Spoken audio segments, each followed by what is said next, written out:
Participa con nosotros a través de nuestro WhatsApp 636-689-184. La escóbula de la brújula. Dirige Jesús Callejo. Presenta David Sentinella.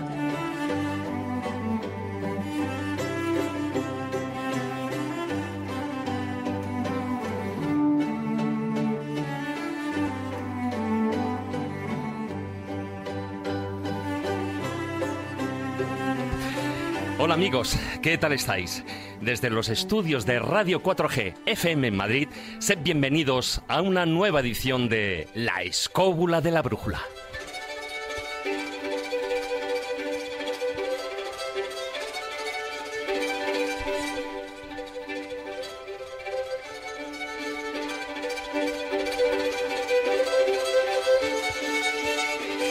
Aunque algunos prefieran no pensarlo o no se atrevan a hacerlo, el mundo de los muertos, al igual que el de los vivos, está lleno de historias curiosas, fascinantes, románticas y, por supuesto, también de relatos sobrecogedores o misteriosos.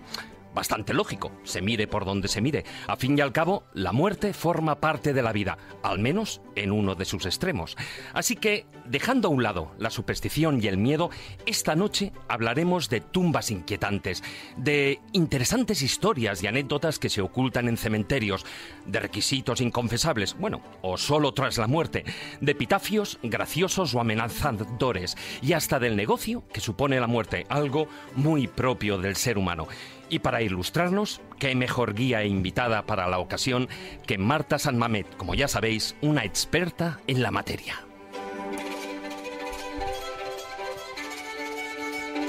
Además, abriremos las secciones con Viajeros de la Mente para hablar con Manuel Berrocal sobre los rituales de magia póstuma, de la diferencia que existe con la necromancia y de la moda que tuvo lugar a finales del siglo pasado con las profanaciones de tumbas y cementerios.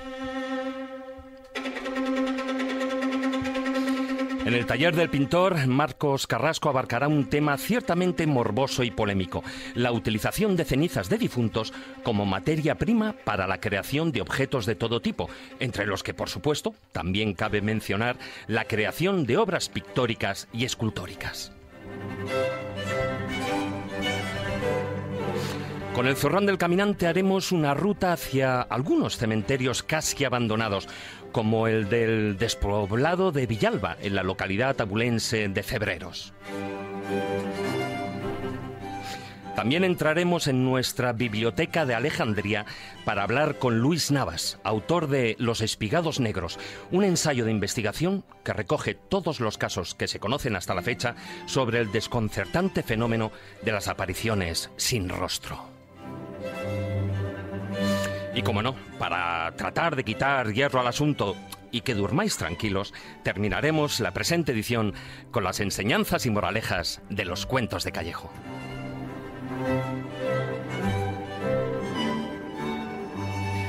Ya sabéis que podéis mandar vuestros comentarios durante el programa y tenéis tres vías. Bien a través del WhatsApp al número 636-689-184. Os lo repito y tomad nota. 636-689-184. Acordaros de poner siempre vuestro nombre en el mensaje. O bien, si lo preferís, lo podéis hacer a través de Twitter en nuestro perfil @escobuleros o en nuestra página oficial de Facebook, La Escóbula de la Brújula.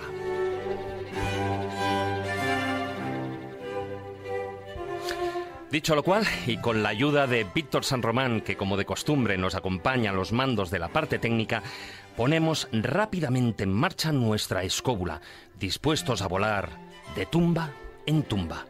Agarraos fuerte, queridos escobuleros, porque comenzamos. Historia, leyendas, misterio, lugares mágicos. La Escóbula de la Brújula.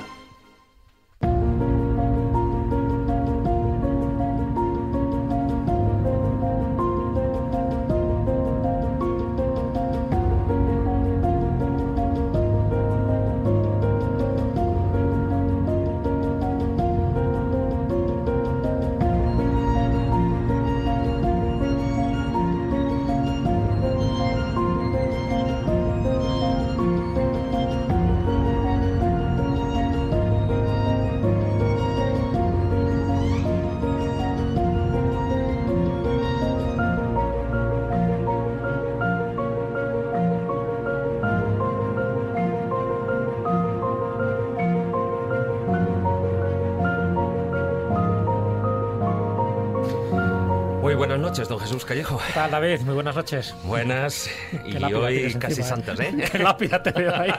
Una lápida, no me digas eso. Pero que sí que es curioso. Una lápida cayó en la arena. Bueno, ya empezamos con los chistes malos. No, sí. Lo que yo no sé qué tiene es que, bueno, no sé si el WhatsApp ya está ahí y tal, pero sí que he visto tanto en Facebook como en Twitter algunos mensajes. Siempre que acabamos hablando de, bueno, o que hablamos de la muerte, de tumbas, cementerios, a mucha gente como que le da un yuyú. Sí, bueno, yo creo que ese es el atractivo que tiene la muerte, ¿no? Lo desconocido, ese morbo, ¿no? De que parece que siempre ocurre a los demás, y a veces pues ese gracejo, esa ironía que sacan, sobre todo en muchos pueblos, ¿no? Para intentar burlarte o reírte de la muerte, ¿no? Incluso en los propios epitafios. Hay uno que me hace mucha gracia, ¿no? Dice, que conste que yo no quería. Sí. Ese tipo de epitafios, cuando los ves en cementerios, te llaman mucho la atención porque dices, qué guasa, qué salero hay que tener incluso post-morte. Porque claro, ese tipo de cosas normalmente los hace el finado, cuando todavía estaba en su sano juicio. Pero que eso quede ya para la posteridad me llama mucho la atención, porque en el fondo es un poco ese ansia que tiene el ser humano de vencer algo que no podemos controlar. Es decir, sabemos que todos vamos a morir, y una vez que sabemos que todos vamos a morir, tenemos dos posturas ante la muerte. Una es estar acojonados durante toda la vida. Uy, lo que ha dicho. Con mucho miedo, con mucho pavor, intentando hacer todo lo posible para huir de la parca.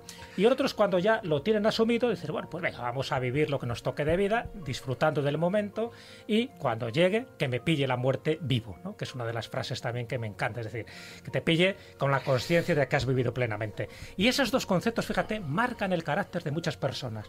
A la hora de enfocar cualquier problema, cualquier actitud, el que tiene miedo a la muerte lo va a enfocar de una manera determinada, y el que tiene asumido que aquí estamos de paso, que esto es un tránsito, cualquier problema, por gordo que sea, lo va a enfocar de otra manera. Es decir, eso yo creo que es fundamental a la hora de entender nuestra realidad, de entender nuestro presente, de entender lo que es el aquí y el ahora, sabiendo que la hora es un eterno presente. Sí, bueno. Muy buenas noches, maestro Juan Ignacio Cuesta. Muy buenas noches. Bueno, como dicen, que la muerte le pille vivo, pero bueno, nosotros somos de los de Carpe Diem, ¿no? Sí, bueno, hay que vivir el día a día, porque nunca se sabe cuándo puede venir la parca con la guadaña. Mira que estáis tétricos, ¿eh?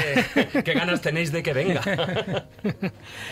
Pero bueno, cada día hay que vivirlo como si fuera el último, así que no hay que complicarse mucho en la existencia y tratar de salir adelante.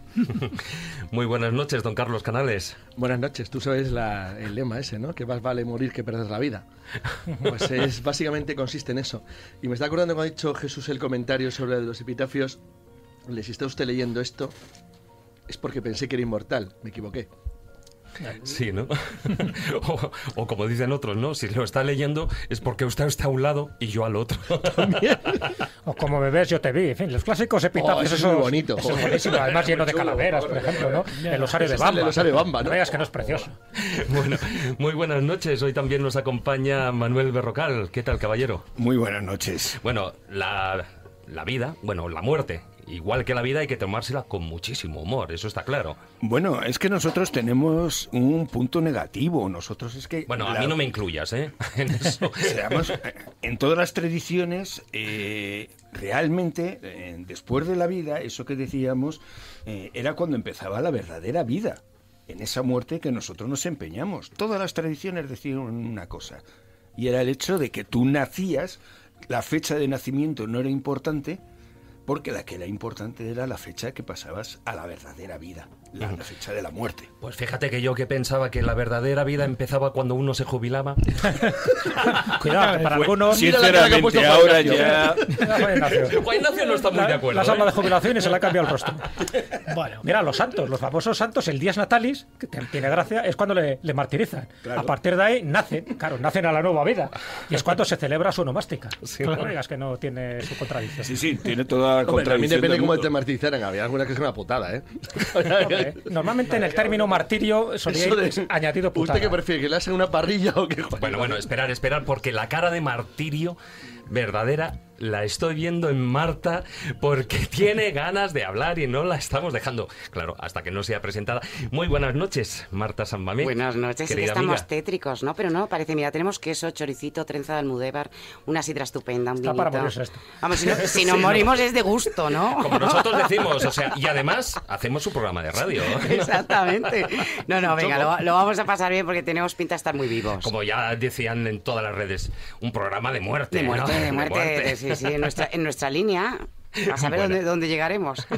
Bueno, para aquellos que no te conozcan o que se están ahora apuntando de nuevas a la escóbula de la brújula, eres escritora, eres blogger, eres una artista plástica multidisciplinar, que además has expuesto tanto en Europa como en Estados Unidos.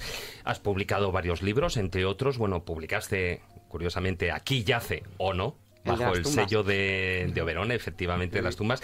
Y por cierto, hay que felicitarte porque un libro tuyo se va a publicar, si no me equivoco, en China, ¿no? Ay, pero dejadme que cuente la sincronicidad, que esto... A ver. Ay, dejadme, porque lo del chino está muy bien, pero lo más alucinante es... Ayer, jueves, el desfile de carnaval. Tengo una hija de 8 añitos, se tiene que disfrazar, hay 1000 disfraces, 1000 temas, que por cierto además a ti te gustaría, Jesús, porque iban de leyendas, fíjate qué colegio más chulo. Se iban disfrazados y la leyenda de la que iba disfrazada, que me enteré muy tarde, porque claro, siempre con posterioridad en plan mala madre, es bonita, pero no voy a contar ahora que a mí no se me da bien las leyendas, bueno, te lo cuento fuera y luego, eso es. Bueno, pues ¿de qué iba disfrazada la niña? De China.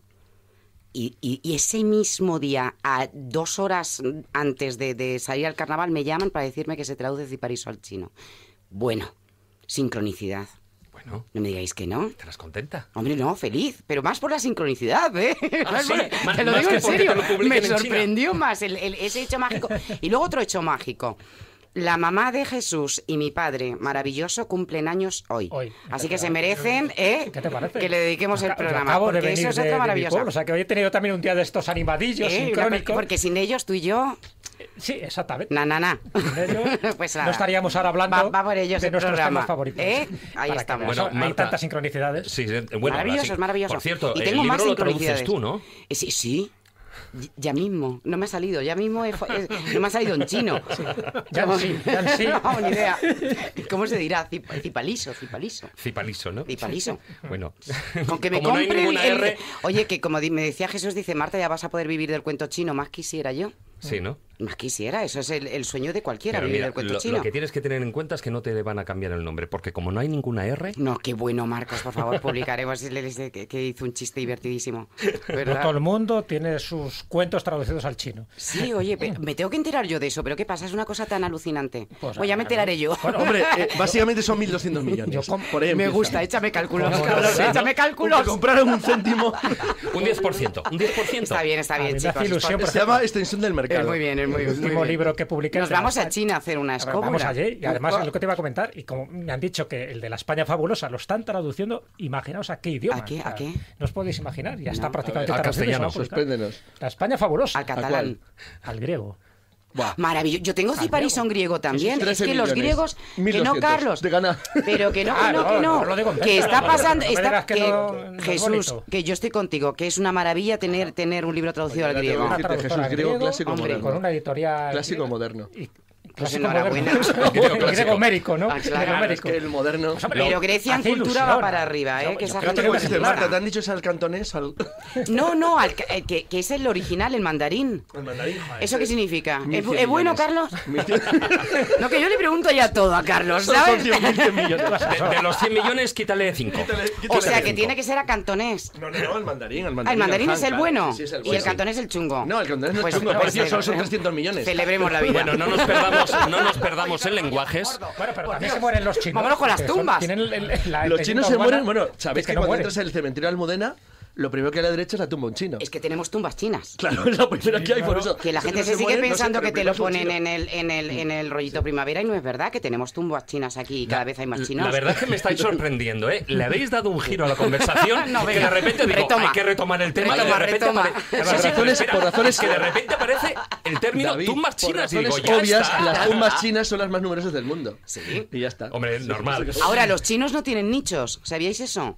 no tienen nichos. Ajá. El nicho es una historia europea, es una forma de construcción europea que no puede superar, además, las 6, ¿cómo se dice? Gracias, menos mal que estás hoy, Dios mío, cómo se pone la noche. Las 6 alturas, sin embargo, Sitges, por ejemplo, que tengo yo 2 epitafios muy cachondos, tiene 8 alturas de nichos, y se han venido los chinos aquí a ver cómo construimos los nichos para ver si ellos se entierran en nicho. Es un temazo para ellos el enterramiento. Aún así, no lo van a hacer por una cuestión de superstición.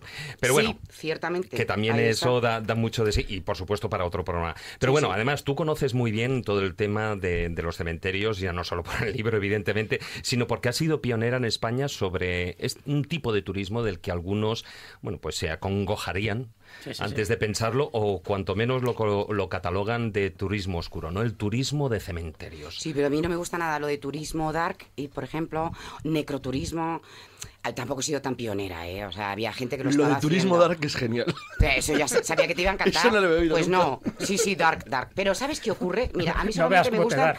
No, pero es que en el dark encierra una parte de turismo que no es para mí la que... A mí me gusta quedarme en el arte y en esa cultura. Por ejemplo, no soy de visitar la zona cero de las Torres Gemelas. Eso es turismo dark.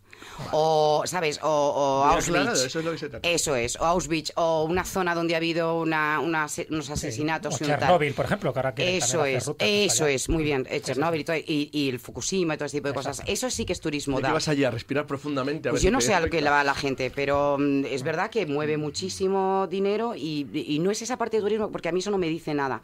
O sea, aparte yo creo que a nada que seas un poco sensible, que no sensitivo, porque yo no he visto un fantasma en mi vida, ya me gustaría, en todo lo que pateo los cementerios, pero a nada que tengas un poco de sensibilidad, estar en una zona donde sabes que ha habido tantísimo dolor, a mí, chico, no me hace disfrutar. Y yo entro en un cementerio, veo unas esculturas brutales, panteones, arte, si encima me lo están contando es muchísimo mejor, y luego salgo con ganas de comerme un cocido madrileño, de la alegría que me entra.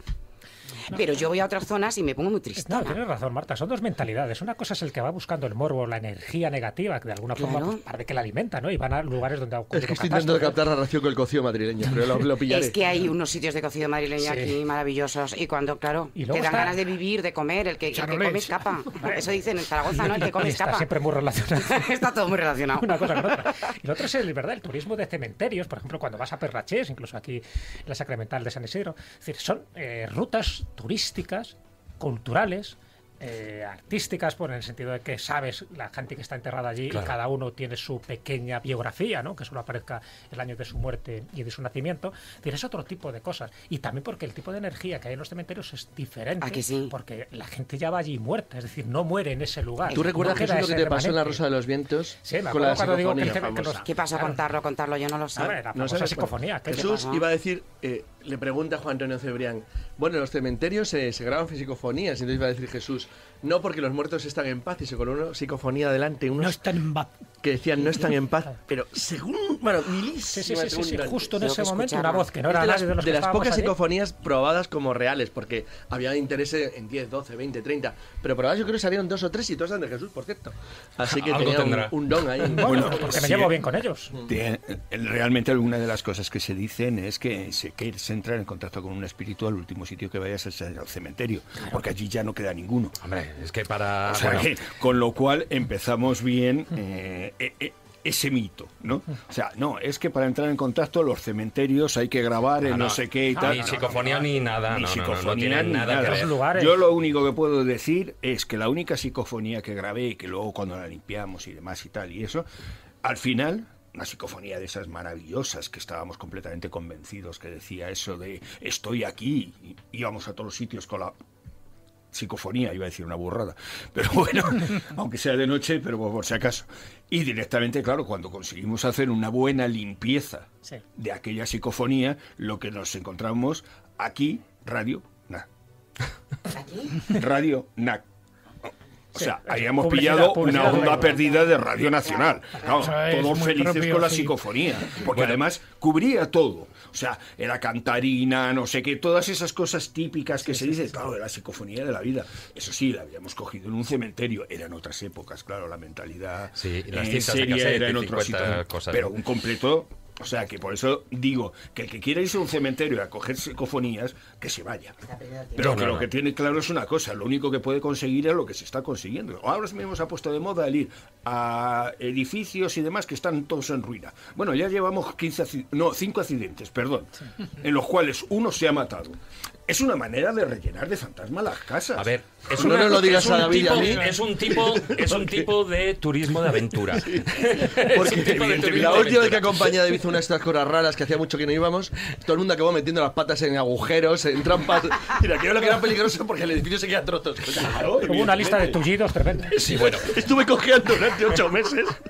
Bueno, Marta, además, bueno, has organizado, como decía, rutas por, no sé si fijas o no, por cementerios, por ejemplo, el de San Isidro. Ahí venís organizando la ruta de las velas. De las velas. Preciosa. Pero ahí vosotros, que habéis estado, tendríais que ser un poco los que dijerais, porque si lo digo yo, que soy un poco la creativa, toda esta idea y tal, pues no queda igual. Entonces, decir vosotros qué os pareció. Preciosa, enhorabuena. Cartas del cielo. Creativa del Cartas arte. del cielo. Qué sensibilidad, qué preciosidad. Y además en el momento ese de la penumbra, en el que empieza a anochecer y justo ya esas luces que ponéis de una forma totalmente estratégica a lo largo del cementerio. Las velas, es maravilloso. Me parece, las velas acompañadas de la música, acompañadas de las explicaciones de una guía vestida a la usanza, vestida de época. Sí. Si es que es perfecta, o sea, es la clásica ruta de esta que te quedas enamorado, fíjate, en un lugar donde aparentemente te daría ¿verdad? Que es un cementerio, ¿no? Y eso solo se consigue con arte, con sensibilidad, con estilo. Me alegro, pues ya está. Sí, pues no. Además, súper completa historia y arte. Y música, ¿verdad? Porque hay unas voces maravillosas. Ahí incluyo el arte, por supuesto, claro, con diferentes actuaciones de todo tipo, ¿no? Y la danza, todo. La danza. Todo. A ver qué hacemos este año, ya hay que empezar a pensar. Sí. Así que ya os contaré. Bueno. Pues cuando son las 10 y 21 minutos, el WhatsApp ya está echando humo. Dicen, Jesús, has dicho claramente acongojado. Mentira. Ha dicho acongojado, yo lo he oído. Acongojado, claro. Sí. Entre acojonado y acongojado. Ninguna. Es el eco. Bueno, vamos a dejar esta introducción aquí y vamos a empezar las secciones porque hoy hay mucha tela que cortar.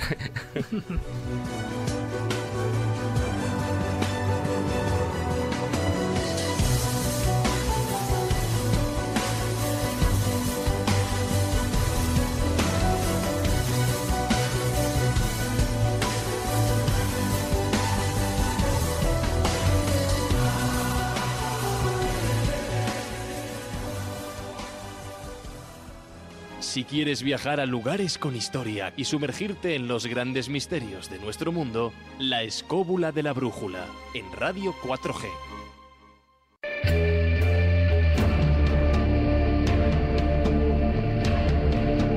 Viajeros de la mente.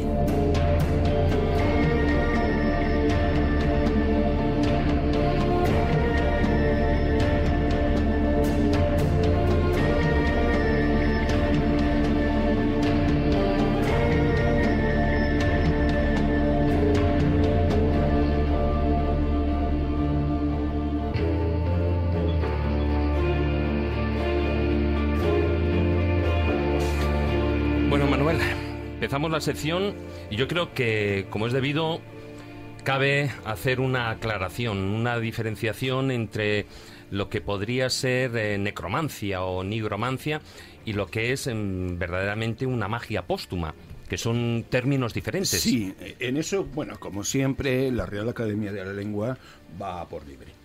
Para él, todo lo que es necromancia, nigromancia, la asocia directamente a hechizos realizados con muertos, cuando en realidad no tienen nada que ver. Nigromancia, necromancia se refiere más a una supuesta magia negra en un momento determinado. Y seamos sinceros, lo de la magia negra, pues bueno, se pueden decir muchas cosas y eso, pero la realidad es que no tiene nada que ver.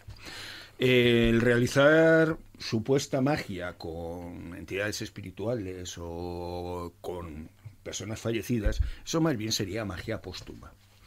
Y tiene unas características que siempre, evidentemente, han sido mal interpretadas a lo largo de los años. Piénsate que lo originario que tú vas a leer en un momento determinado, en cualquier libro que se suponga que va de este tipo de cosas, es que tienes que utilizar el cadáver de una persona que haya sido muy mala, para que tener una mayor respuesta, supuestamente, de todas las actividades. Va a tener que ser una utilización de partes de ese cadáver para realizar todo tipo de ungüentos y pócimas, y sobre todo los famosos rituales en los cementerios para facilitar el contacto con ellos.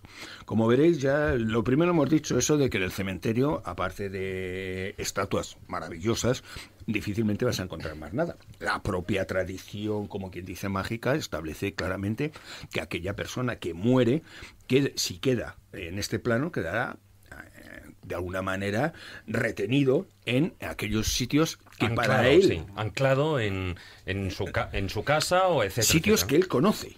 Porque claro, de alguna manera él lo que intenta es una continuación falsa de su vida. Entonces el cementerio no es un sitio que él conoce. No. Para empezar. Con lo cual, sí, bueno, pues en vida habrá podido hacer una visita, pero está diciendo una cosa muy divertida que forma parte de un montón de anécdotas, que es: vístete bien porque si la palmas por sorpresa es la ropa que vas a llevar toda tu vida. Evidentemente.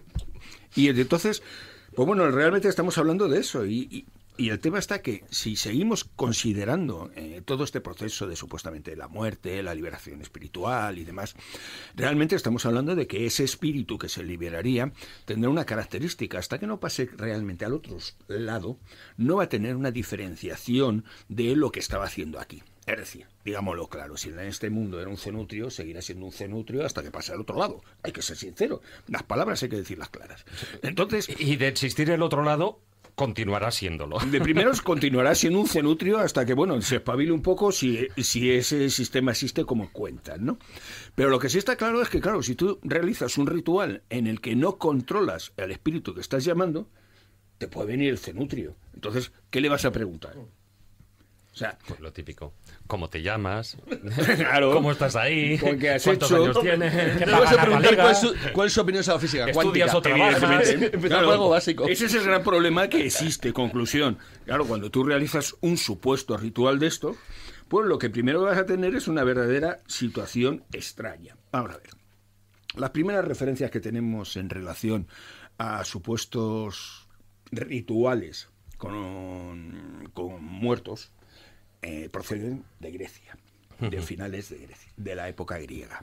En ella vas a tener una característica que, bueno, de primeras, la imagen de la bruja griega, de la clásica, no es la que tenemos nosotros. Vamos, Circe precisamente no iba a pasar por ser la vieja contrahecha y... No, era con todo lo contrario. ¿Cuál es el problema realmente?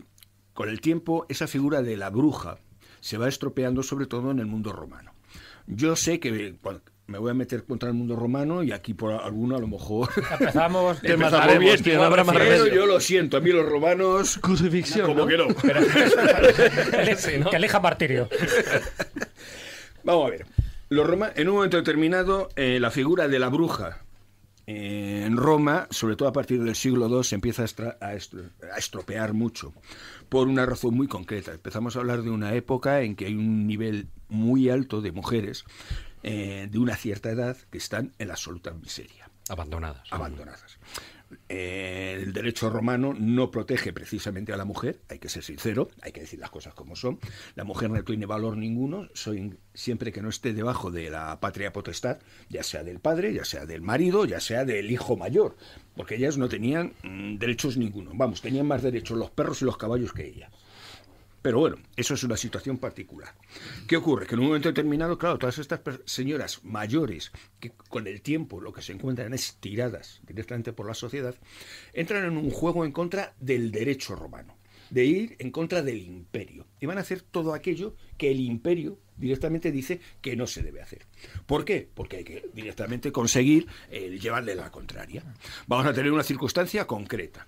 Si el imperio dice que los cadáveres no se tienen que tocar, pues está claro, ellas se van a dedicar a directamente sacar cadáveres de las tumbas. Y digo ellas no por misoginia, sino porque era un verdadero era la verdadera situación social. Los señores podían ser viejos, pero había técnicas de alguna manera de mantenimiento de ellos. Siempre era muy raro un señor tirado en la calle en la más absoluta pobreza. Tenía que haber sido un esclavo liberto, algo especial. Pero el romano no entraba dentro de esa situación, mientras que la romana entraban todas. Entonces tenías ese tema.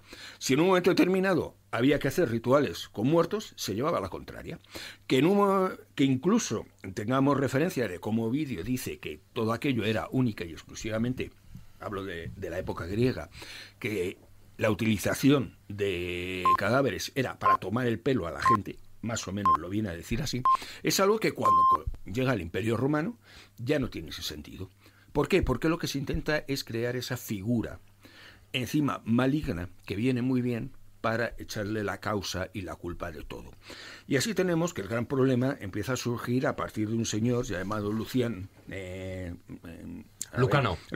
Luciano iba a decir, Lucano, que él escribe un texto que es la Farsalia, y en él se supone que lo que intenta plantearnos es las guerras civiles entre César y Pompeyo. En realidad lo que nos cuenta es una historia de una bruja que cómo acuden a ella y cómo en un momento determinado, para saber cuál va a ser el futuro, utiliza un cadáver. Y claro, la representación que hace, sacan el cadáver de la tumba, le llenan de grasa, no sé, bueno, es algo así como sencillamente, pero para vomitar. Directamente la representación que hace. ¿Cuál es la razón? Eso. Todo lo que fuera más negativo, todo lo que fuera más asqueroso y demás, inmediatamente pasaba a entrar en esa magia extraña que no había manera de representar de ninguna manera y de controlar, y que era en contra directamente de lo que era el derecho romano, porque el derecho romano prohibía utilizar los cadáveres. Entonces, las brujas estas, directamente, que es representada ya en plan vieja, abandonada y no sé qué, y que va a crear todo un mito que se va a mantener durante años, luego ya. Y que no se llamaba bruja en aquella época. Y que no se llamaba bruja. El concepto de bruja viene luego después. Es un concepto muy moderno. Más Edad Media y delante, sobre todo por influencias de la Iglesia. Bueno, que tenemos el antecedente de la bruja de Endor, que es bíblica. Claro, pero no se utiliza la palabra bruja. La palabra bruja es una cosa que se utiliza posteriormente para definir a este tipo de hechiceras, nigrománticas, adivinas, curanderas, etcétera, etcétera. Pero no se llamaban brujas. De todas maneras, Manolo, uno de los pasajes más impresionantes de la Farsalia es donde hace la descripción del bosque sagrado. ¿Lo conoces? Sí. Esto es muy normal en el mundo. Tú preguntas sobre Farsalia y te lo conoce y el otro dice sí. Es lo que oyes en cualquier programa de radio. Hombre, si quieres te lo leo, la tengo aquí. Sí, por eso es que yo... No, yo te lo puedo decir de memoria porque además lo utilizo mucho. Insistir, hundir a la humanidad entera. Venga, un poco. Había un bosque sagrado en el que jamás entraban las oscuras sombras. No le habitaban los panes. Tan mayor eres, tío. Ni los faunos. No, lo escribió él. Claro, es una reencarnación. En definitiva. Ahora entiendo muchas cosas. Esta demostración de superioridad ya es una cosa insultante. De todas maneras, sí, Manuel. Ahí... Aún así hay que hacer una clara distinción, ya no solo lo que estamos diciendo al principio de lo que podría ser la necromancia, ¿no? O la nigromancia, sino también incluso de lo que conocemos, Vox Populi, por magia negra. No tienen nada que ver con la magia póstuma. Claro, en absoluto. Si es que ese es el gran problema, que no tienen nada que ver. Lo que se considera magia negra, que luego en un momento determinado se asociaría siempre a la figura más del diablo y demás, nunca ha tenido nada que ver con incluso al fin que se persiga, ¿no? Más al fin, realmente la diferencia de una magia blanca, magia negra, estos colorines que tanto gustan a ciertas personas a la hora de poner, dependen más del fin que tú buscas. O sea, la magia verde no existe, la magia sexual es parte de la propia magia en sí. Ahora, si buscas un funcionamiento más sexual, pues bueno, pues puedes hablar de magia verde, porque... tenemos el inconveniente de que nos encanta clasificar las cosas. A todo le tenemos que poner un apelativo, a todo le tenemos que poner una referencia, porque si no parece que es que las cosas no existen, ¿no? O sea, es esa frase que a mí me encanta de la Biblia, que los animales empiezan a existir cuando Adán les pone nombre, ¿no? Pues eso representa muy bien lo que es la constitución cerebral del ser humano. Mientras no tiene nombre parece que no existe. Y lo cierto es que cosas como la muerte no se quiere nunca mentar. ¿Por qué? Porque Si no lo aumentas, no existe. Claro. Hombre, de todas maneras, y eso el tema de la magia negra es porque lo quería traer a colación porque, de hecho, lo hablamos ayer, durante mucho tiempo, yo recuerdo en la década, sobre todo en los años 90 del pasado siglo, pues hubo un montón de rituales en cementerios con tumbas invertidas, que se sacaban féretros, etcétera, etcétera. Y eso la gente se pensaba, pues que venía a englobar todo este cajón desastre, ¿no? Bueno, realmente, más que cajón desastre, un cajón de desastre. Vamos a hacer el chiste fácil. Te le he quitado, perdón. Le acabo de dejar sin chiste al pobre Jesús, pero bueno. La razón es, cuando se empieza a realizar en los años 80 y 90, lo que se existía sobre todo era ganas de hacer el idiota. ¿Por qué? Vamos a ver, yo te puedo decir, por circunstancias, yo en esa época tenía bastante relación con, tenía amigos dentro de la policía y que cuando tenían de alguna manera problemas con estas ciertas cosas, pues a veces me preguntaban. Sabían que, todos estos rollos me iban y sin duda alguna, pues hacían una cosa muy buena y es preguntar a alguien que se supone que sabe. Que tiene conocimiento sobre el tema. Lo primero que te encontrabas es que se confundían todos. Era una época en que empiezan a realizarse mucho ritual de macumba en España, porque son épocas en que empiezan ya a establecerse claramente gente procedente de Sudamérica y de Centroamérica, y ellos tenían la costumbre de hacer sus rituales en cualquier sitio, porque venían de allí acostumbrados a hacer eso. Entonces muchos de estos supuestos rituales que salían en los periódicos hablando de que eran rituales satánicos y todas estas cosas, en realidad estamos hablando de que eran rituales de santería, que pues detrás no había nada más que su agradecimiento a la naturaleza y cosas por el estilo. Entonces, luego habían los imitadores, que eso es otra cosa. A eso iba. Luego tenían la segunda parte, que eran los tontos culo, pero los idiotas, los que se dedican, vaya noche que llevamos, ¿no? Es que no dejáis de tener cabeza. Es que hay que ser sinceros, es que no encuentro otra definición para un señor que se va directamente a un cementerio, que hay que ponerse bastante borracho para dedicarse a darle la vuelta a las cruces de piedra que pesan un montón, y encima sacan un cadáver para luego directamente dejarlo allí tirado. O sea, es que... Y claro, tú llegabas allí y decían, ¿esto que ha sido un ritual? Claro, mirabas aquello y lo que decían, no, esto es un vándalo. Ha roto la lápida, se ha llevado por delante la cruz, ha hecho el bestia. Aquí no hay nada. Lo que hay es un problema de educación. Y eso es otra cosa. Y realmente durante los años 80 y 90 lo que hubo era dos cosas. Por un lado, un problema educacional de mucho gamberro descontrolado. Y por otro lado, una cosa muy concreta. Y era el hecho de que para cierto tipo de periódicos la utilización de todas estas noticias les venía muy bien. Creaba muchísimo morbo y encima creaba un enfrentamiento con todos los movimientos religiosos que estaban entrando en España y que sin duda alguna no eran controlables. Ya no era la Iglesia Católica. Entonces, movimientos como todo lo que ha sido macumba, umbanda y demás, movimientos en un momento determinado, de otros tipos rituales, como han podido ser movimientos wiccanos y cosas por el estilo, que en esos años empiezan a tener un florecimiento bastante importante en nuestro país. Claro, para periódicos de tendencia de derechas o incluso muy católicos, era algo que era absolutamente satanista y había que colocarle ese apelativo por encima de todo. Claro, tú veías la situación, llegabas con la policía, veías aquello y le decías, no, esto no tiene nada que ver. Y entonces, el problema es que el policía decía, vaya pandaguarros, se lo podían haber llevado a su casa, pero eso no era lo único que había. Luego estamos hablando de un problema de ignorancia. Claro, realmente es eso. Un problema de ignorancia. Y mientras no se entienda que la magia póstuma necesita unas características muy concretas, y es el hecho, tú no puedes hacer un ritual de ese tipo con cualquier muerto. Tiene que ser un muerto muy especial. Tiene que ser alguien iniciado para que sea capaz de responder a tu mensaje. Si no es iniciado, nunca responderá. Entonces, si tú tienes una joya, porque eso es considerado casi una herramienta mágica única, que es el cadáver de alguien iniciado, lo que no le vas a hacer es recortarle en trocitos para luego hacer sopa. Eso es absurdo completamente. La realidad lo protegerás por encima del todo.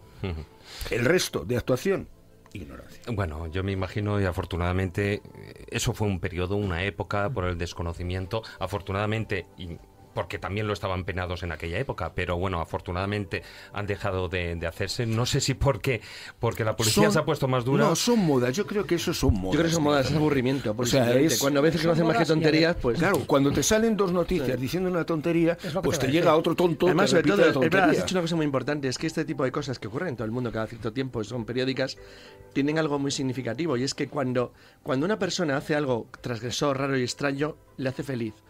Pero cuando piensa todo el mundo del que es idiota, deja de hacerlo. Claro. O sea, ese factor es importante. Hace lo mismo, pero cuando tú piensas de alguien que es tonto y no un héroe, pues la cosa cambia mucho. Sí, pero hay un factor también muy interesante que has dicho.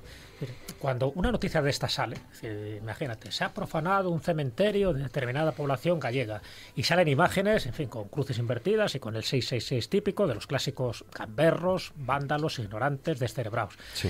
Automáticamente, en el momento que sale en la prensa o sale en la televisión, siempre hay otro descerebrado que intenta imitarle. Hay un efecto Entonces, llamada, sí. Siempre hay un factor ahí llamativo, es decir, que esta ignorancia de alguna forma se alimenta de, pues eso, de la copia barata del que lo ve y que dice, yo solo puedo hacer mejor con el cementerio que tengo al lado.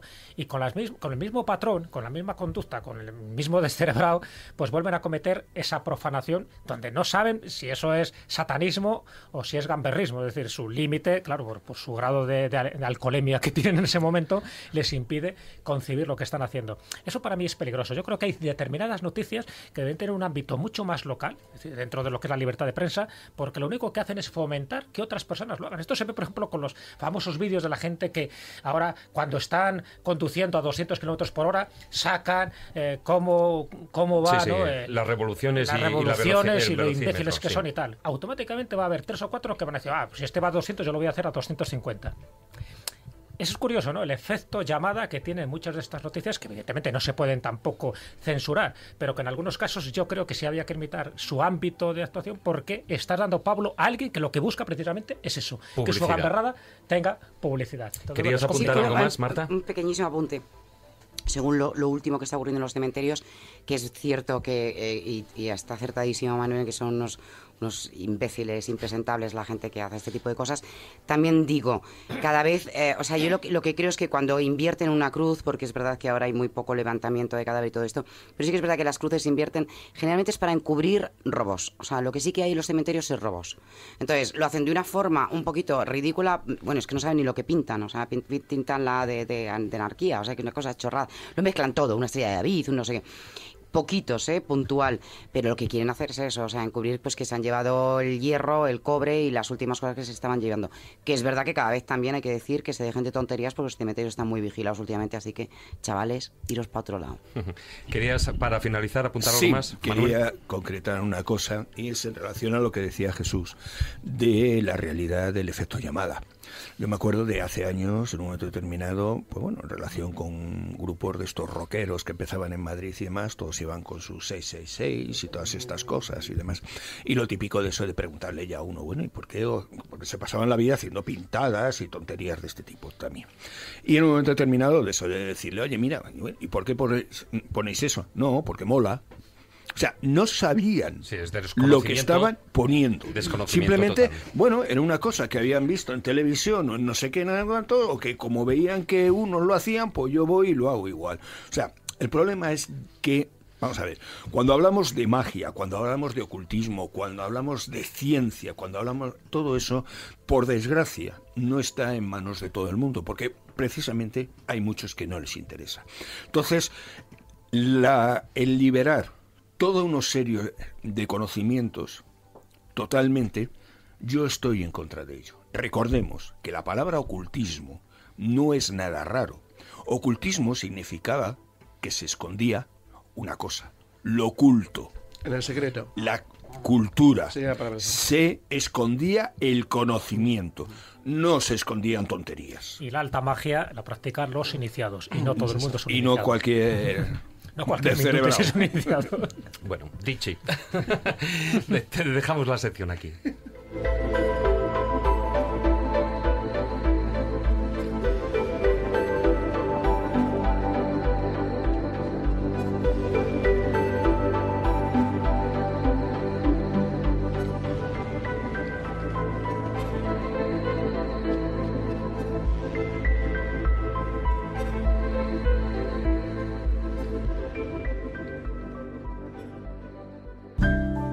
La escóbula de la brújula.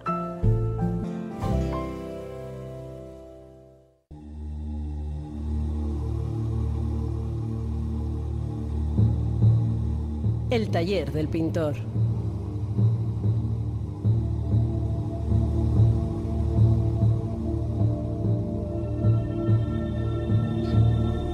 Es cierto que cuando algún ser querido muere, guardamos, por supuesto, su memoria, ¿no? Incluso guardamos también algún objeto que le perteneciera. Pero una polémica moda que se va imponiendo lentamente, sobre todo y por lógica en el mundo occidental, es la de hacer objetos artísticos con las propias cenizas del difunto. Y de ese tema, precisamente, nos va a hablar nuestro compañero Marcos Carrasco. Hola, Marcos. Hola David y compañeros de la escóbula. Me moría de ganas por hacer este taller del pintor tan singular, ya que la muerte también ronda el arte y, cómo no, los muertitos, como dice Paloma Navarrete. Son motivo de inspiración y forman parte integrante de ciertas obras de arte muy peculiares. De todos es conocido el deseo del ser humano por tener presente a los seres queridos que se han ido, que han transitado hacia el otro lado. Existe la necesidad de quedarnos con algo físico de estos seres queridos para perpetuar su recuerdo y así de algún modo sean inmortales. El ingenio humano ha imaginado a lo largo de la historia recursos suficientes para llevar a cabo este proceso de, digamos, mini inmortalización. Pero en el mundo contemporáneo estamos rizando el rizo y lo del muerto al hoyo y el vivo al bollo, sí, pero con un poquito de cuidado, sin caer en el descuido y el olvido. Y para tal fin, la inventiva se ha puesto en marcha con insospechados modos de guardar los restos de nuestros difuntos con el objeto de recordarlos para siempre. Una empresa con sede en Suiza diseña y fabrica joyas con diamantes que provienen de extraer el carbono de las cenizas de la incineración humana. Se las somete a un calor brutal, convirtiéndolas primero en grafito, para luego aplicarles unas presiones altísimas donde surge el diamante en bruto que, según la fuerza aplicada, produce diversos tonos y transparencias. Estos diamantes pueden ser pulidos en las formas convencionales de la joyería y sirven para engastarlos en un anillo o colgante. Según los expertos de esta empresa, las cenizas de un solo cadáver producen con este proceso hasta 5 diamantes. Lo que no os dejo es el coste de semejante operación. La verdad es que para los fabricantes estos difuntos son una joyita. También uno puede encargar un bonito reloj de arena con las cenizas del abuelo. Sí, amigos, qué mejor forma de inmortalizar el discurrir constante del tiempo para dar la idea de inmortalidad.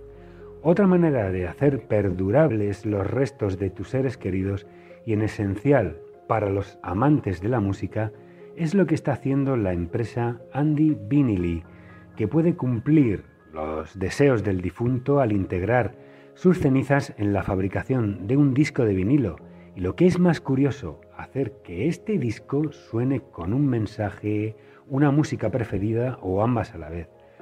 Así, del mismo modo, se pueden integrar las cenizas en diversos materiales como el grafito para hacer un lápiz con el que se pueda escribir y que lleve en su lateral el nombre del difunto. En este caso, la memoria del difunto siempre tendrá un buen papel, sin duda. Mezclar las cenizas con pólvora, por ejemplo, como hace la compañía Holy Smoke, y que realiza con la mezcla un show absolutamente pirotécnico que, como podéis imaginar, da lugar a una explosión emocional el día de su puesta en escena. O algo todavía más comprometido.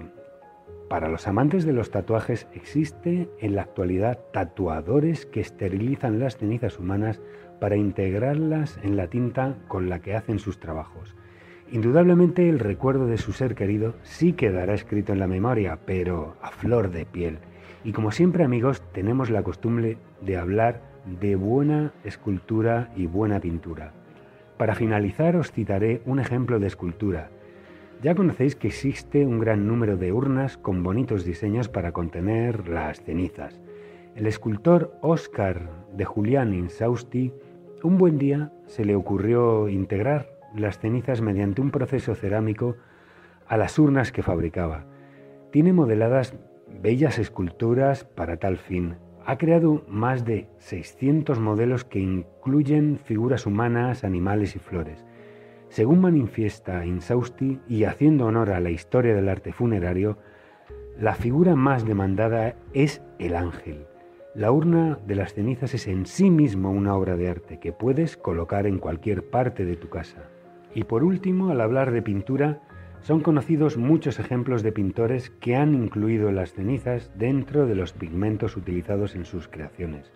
Por citar uno de estos muchos de estos pintores, tenemos al checo Roman Tic, que realizó toda una exposición en Praga en el año 2011 con el lúgubre título de El ladrón de tumbas, en la que empleó una técnica con pigmentos y resinas translúcidas muy usadas por el maestro del pop Andy Warhol.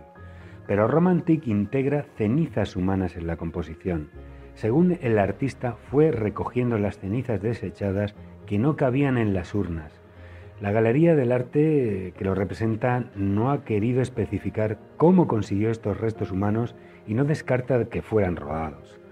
Las caras representadas en los cuadros están inspirados en fotos reales de fallecidos sacados de los mismos cementerios donde el pintor ha obtenido las cenizas. Asegura el artista que creó la exposición por un sentimiento de piedad promovido al comprobar cómo muchas de las tumbas del cementerio eran desmanteladas por falta de pago de las tasas de enterramiento. Así que nunca se sabe, el acto de morirse es hoy más que nunca una obra de arte. Hasta pronto, David. Un abrazo, amigos. Un abrazo, Marcos. Hasta la próxima semana.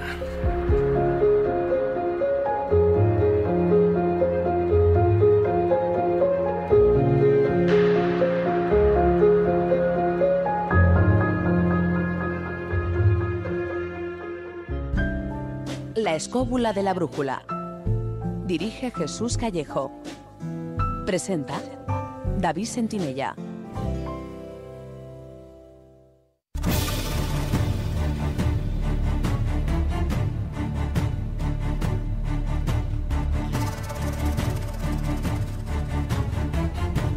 Comienza El Filandón.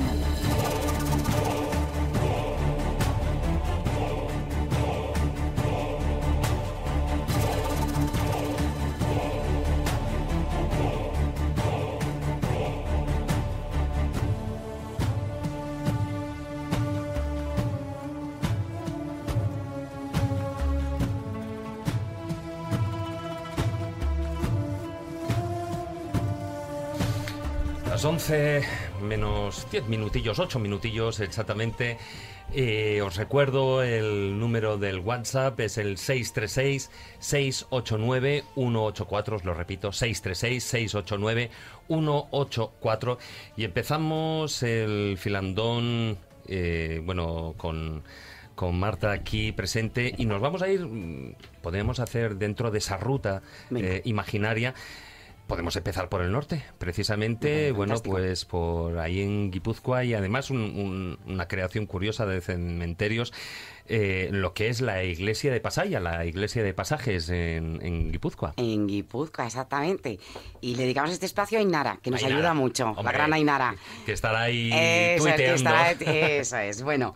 Vamos a ver, es verdad, muchas veces nos preguntamos este tema de los cementerios, cómo surge, se ha contado, pero lo vamos a hacer muy resumidito para no olvidar cuando en España empezamos a enterrarnos en los cementerios. Entonces, Pasajes tiene una iglesia muy pequeñita, la iglesia de San Juan, estamos en el 1781 y llega pues una de las grandes epidemias que destroza, asola y siembra de muerte todo.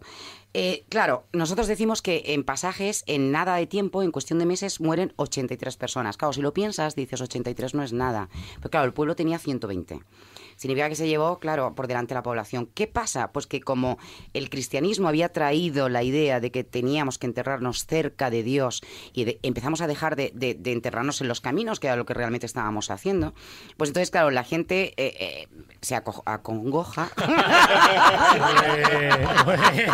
Bueno, casi patinas. Como ibas diciendo, la gente se acongoja. Exacto.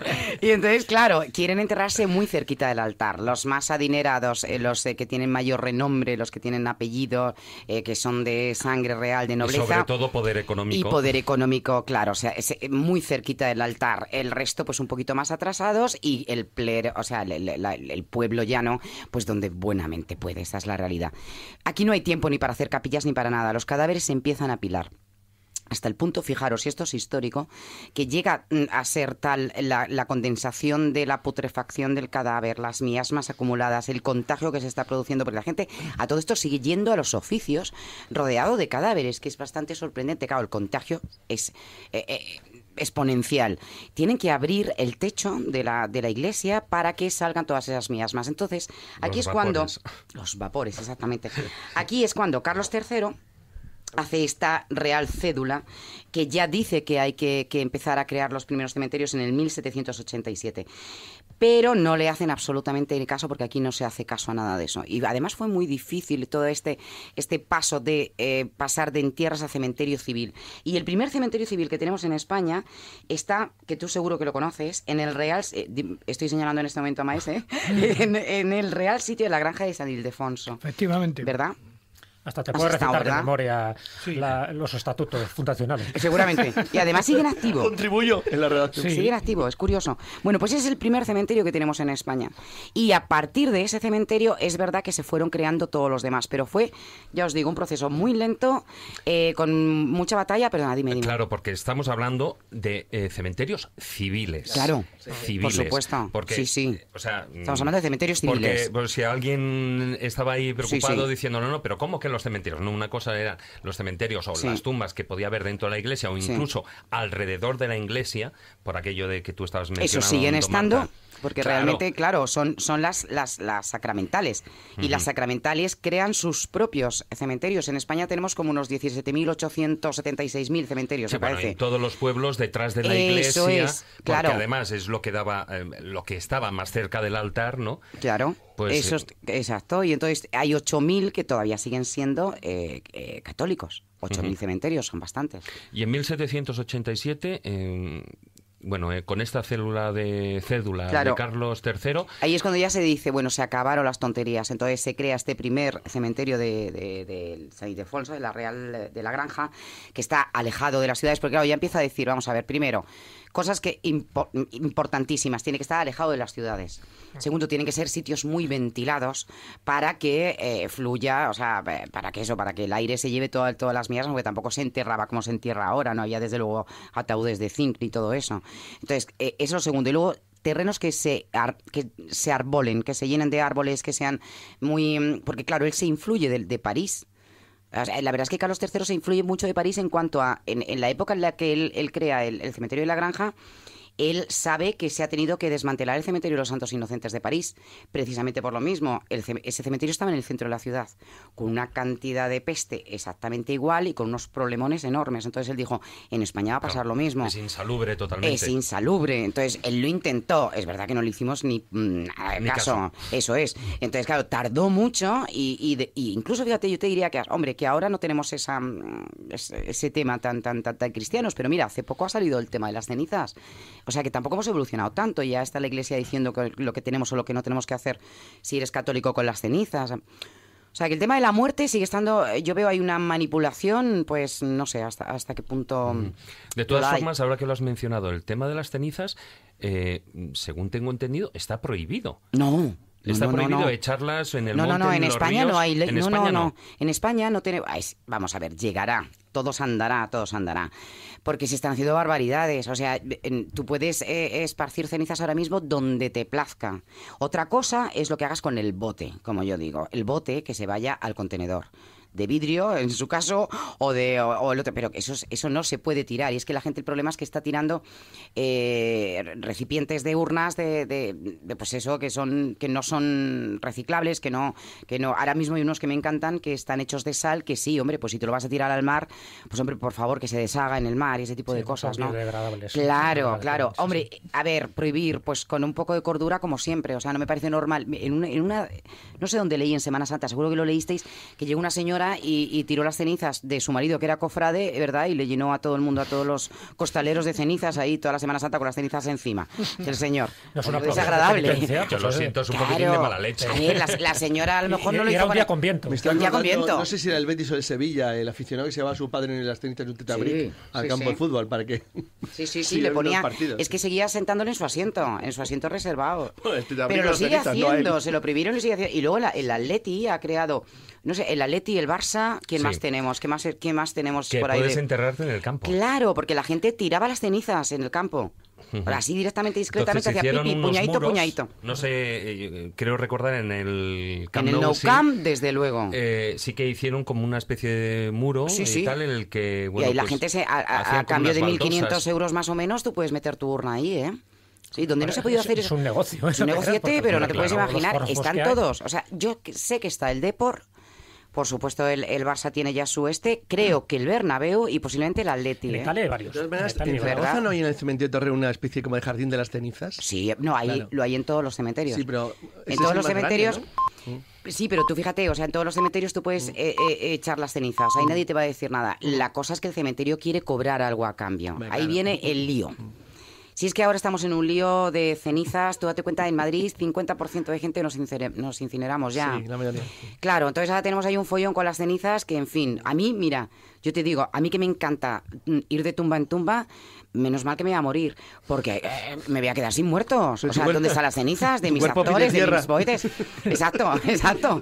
¿Dónde están mis epitafios cachondos? A ver, ¿qué epitafio le pones a unas cenizas esparcidas en un acantilado? Sí, queda. A mí no me dan tema. No te pones el cartelito ahí. No te pones... Sí, porque lo de polvo somos y polvo no convertimos, no tiene gracia. A mí eso ya no me dice nada, eso es un aburrimiento. Los cementerios eran museos prácticamente. Claro, eso es lo que yo creo. Y además es que tendrán que ir hacia eso. El que conserve su patrimonio. Porque muchas familias, en algunos cementerios que son dueñas y señoras de las obras que allí se albergan en sus panteones, se las pueden llevar. De hecho, yo sé de muchas que ya se han llevado. O sea que, ojo, no es tan fácil. Oye, y otro tema, siempre estamos hablando, y en todos los cementerios, lo que estamos viendo, bueno, los nichos, o sea, los difuntos los enterramos tumbados, estirados. Tumbaditos, digamos. como digo yo, mis tumbaditos. Tumbaditos, exactamente, pero no en todos los casos es así. Ay, qué historia tan bonita, la de Alfaro. Exactamente, preciosa, eso es en Valencia. Preciosa. No, en Alfaro está La Rioja. En Logroño, sí. En Logroño. Bueno, preciosa una historia, y además fíjate que yo tenía muchas dudas, porque yo soy muy perra, y tenía muchas dudas con esto, y hasta que no localicé al historiador y todo lo que había, como se veía tanto, te voy a decir el historiador, que le tengo que agradecer, que se llama Jesús Pérez Ligero. Gracias, Jesús, que eres un encanto. Hemos quedado en tomarnos un café. Bueno, pues sí, efectivamente, en este cementerio tan pequeñito de un pueblito de 9.000 habitantes, que quizá conozcáis porque está en el libro Guinness, porque tiene la colegiata iglesia con mayor cantidad de cigüeña blanca de España, que tiene más de 200 cigüeñas. Es alucinante verlo, yo no sé cómo aquello no se hunde, ¿eh? Pero tenéis que ir a verlo porque es muy bonito. Muchísimas cigüeñas, ¿eh? Muchísimas, había 99, mira, te lo digo yo, y ahora... Espérate, que no, ya no sé dónde está. No he apuntado el dato, pero vamos, que sí, que es esa cantidad. Que yo estuve viendo los nidos y tienen ahí puesto con una especie de interpretación de aquello muy bien montado y es una maravilla. Se come muy bien también en Alfaro. Tiene muy buenos vinos. Mira, aquí este vinito es de Alfaro, precisamente. Este que nos hemos traído dulcecito. Nuestros oyentes no lo ven. Además, la botella está en plan vertical. Está en plan vertical. Y vacía. Eso sí. Lo de la botella está vacía, nada. pero esta tumba está. Porque claro, tú llegas al cementerio, ves una torre y piensas que es un cenotafio como en casi todos los cementerios, con una torre y luego está pues delante un pequeño espacio ajardinado o con una losa, con una lápida, lo que sea, y el muerto está tumbadito. Pero no, este está de pie. Mirad, es la historia de un chavalín que se llamaba José Mauleón y Jiménez. Este chico muere con 28 años. Estamos contando una historia del 1869, o sea, ha llovido un poquito. Bueno, pues este chico, que en todas partes figura como que era un pobre chico de campo, y que trabajaba en el campo. Por tanto, la historia no se sostiene porque como un chico de campo pide que le entierren vertical y le hacen caso. No podía ser. Entonces, efectivamente, no está. Es un hijo de un terrateniente. Va mucho al Faro porque él es el mayor, o sea, tiene el mayorazgo de una familia de muchas hermanas. Va mucho al Faro porque una hermana se ha casado con otro. El caso que de repente se enamora con una cubanita maravillosa que ve que cruza la calle y él se enamora con este amor tan apasionado que, claro, vive su historia. Que era una historia más o menos consentida, o sea, tampoco había prohibición ahí de nada. Lo que ocurre es que la chiquina está enferma de viruela. Y entonces él la cuida, tanto la cuida que él se contagia. Ella muere. Claro, que esa es otra. ¿Dónde está esa chica enterrada? Porque claro, esa es otra cosa que hay que comprobar. Ella muere y pasa una cosa muy, muy sorprendente, y es que esta niña que venía de Cuba, o sea, que era una mucama, la entierran en el panteón familiar. El panteón familiar de los Sáez de Heredia. O sea, una gente bastante conocida, un apellido de abolengo. Ahí está enterrado también el gran cineasta, ahora más reciente, lógicamente, familia de, hijo de, supongo, ¿no? O nieto. Y entonces, claro, esa es otra cosa sospechosa. ¿Cómo puede ser que a una persona del servicio la enterraran en ese panteón? Pero está clarísimo, la enterraron porque él muere muy poco tiempo después de ella, y él pide que le entierren de pie para estar mirándola eternamente. Entonces, claro, yo le digo a Jesús, a este historiador, porque claro, yo traté de colarme por ahí por todas partes, pero lo que no me atrevo es a coger un pico y pala y hacerle un agujero al cenotafio para ver si está el ataúd ahí. Y lo abrieron no hace mucho, el enterrador, un otro ayudante, hicieron una especie de cata, y efectivamente encontraron los huesecillos, pues como cuando el cuerpo se va pudriendo, pues los huesecillos van quedando abajo, y la tapa había desaparecido, pero sí que estaban las paredes del ataúd.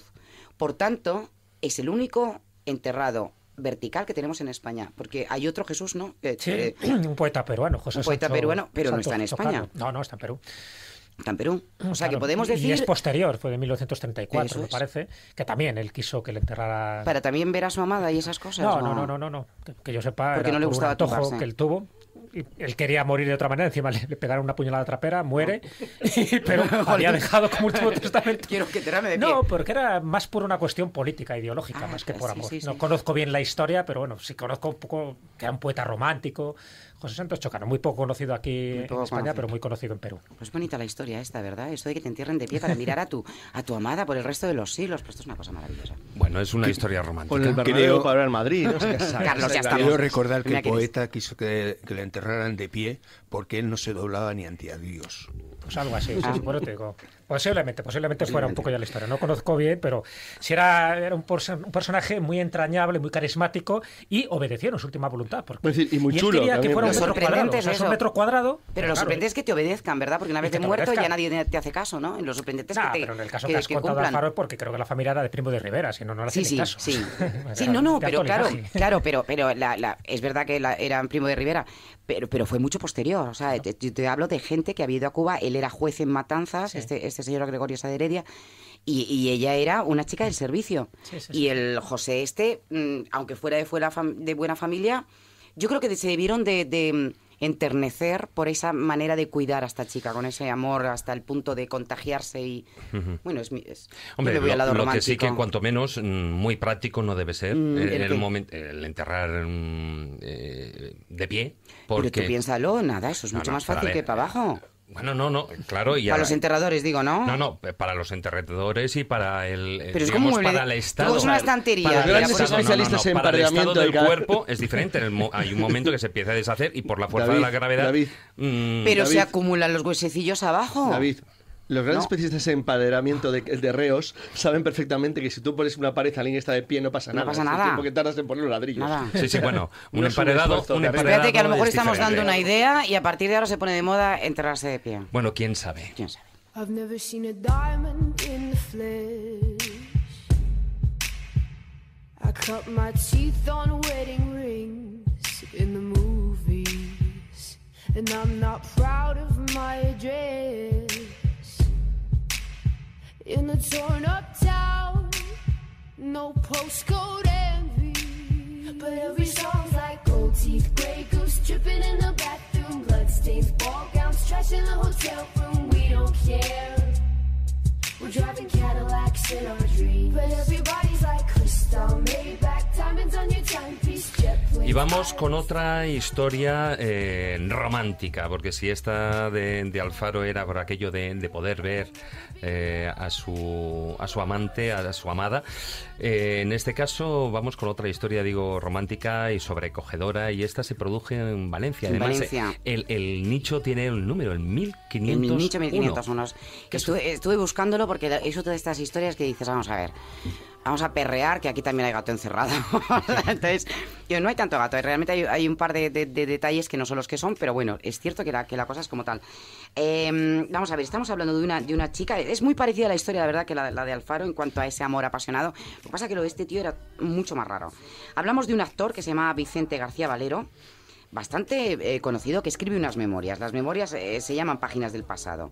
Bueno, de estas Páginas del Pasado, un historiador valenciano que está haciendo que hay que ir al cementerio de Valencia, que es uno de los más hermosos que tenemos, que es una belleza increíble, con esa luz tan blanca, precioso.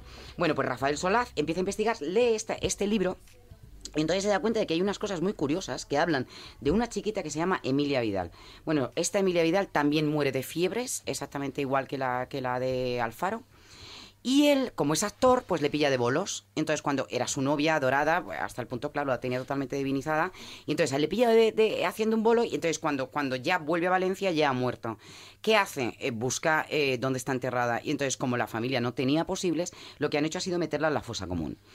¿Qué pasa? Claro, él dice, pues de eso nada, o sea, ya me voy a buscar yo la vida porque yo la tengo que sacar de la fosa común, cosa bastante rarísima que se puede hacer. Hoy no se podría hacer algo así, a no ser que haya un juez, bueno, ya sabéis el tema.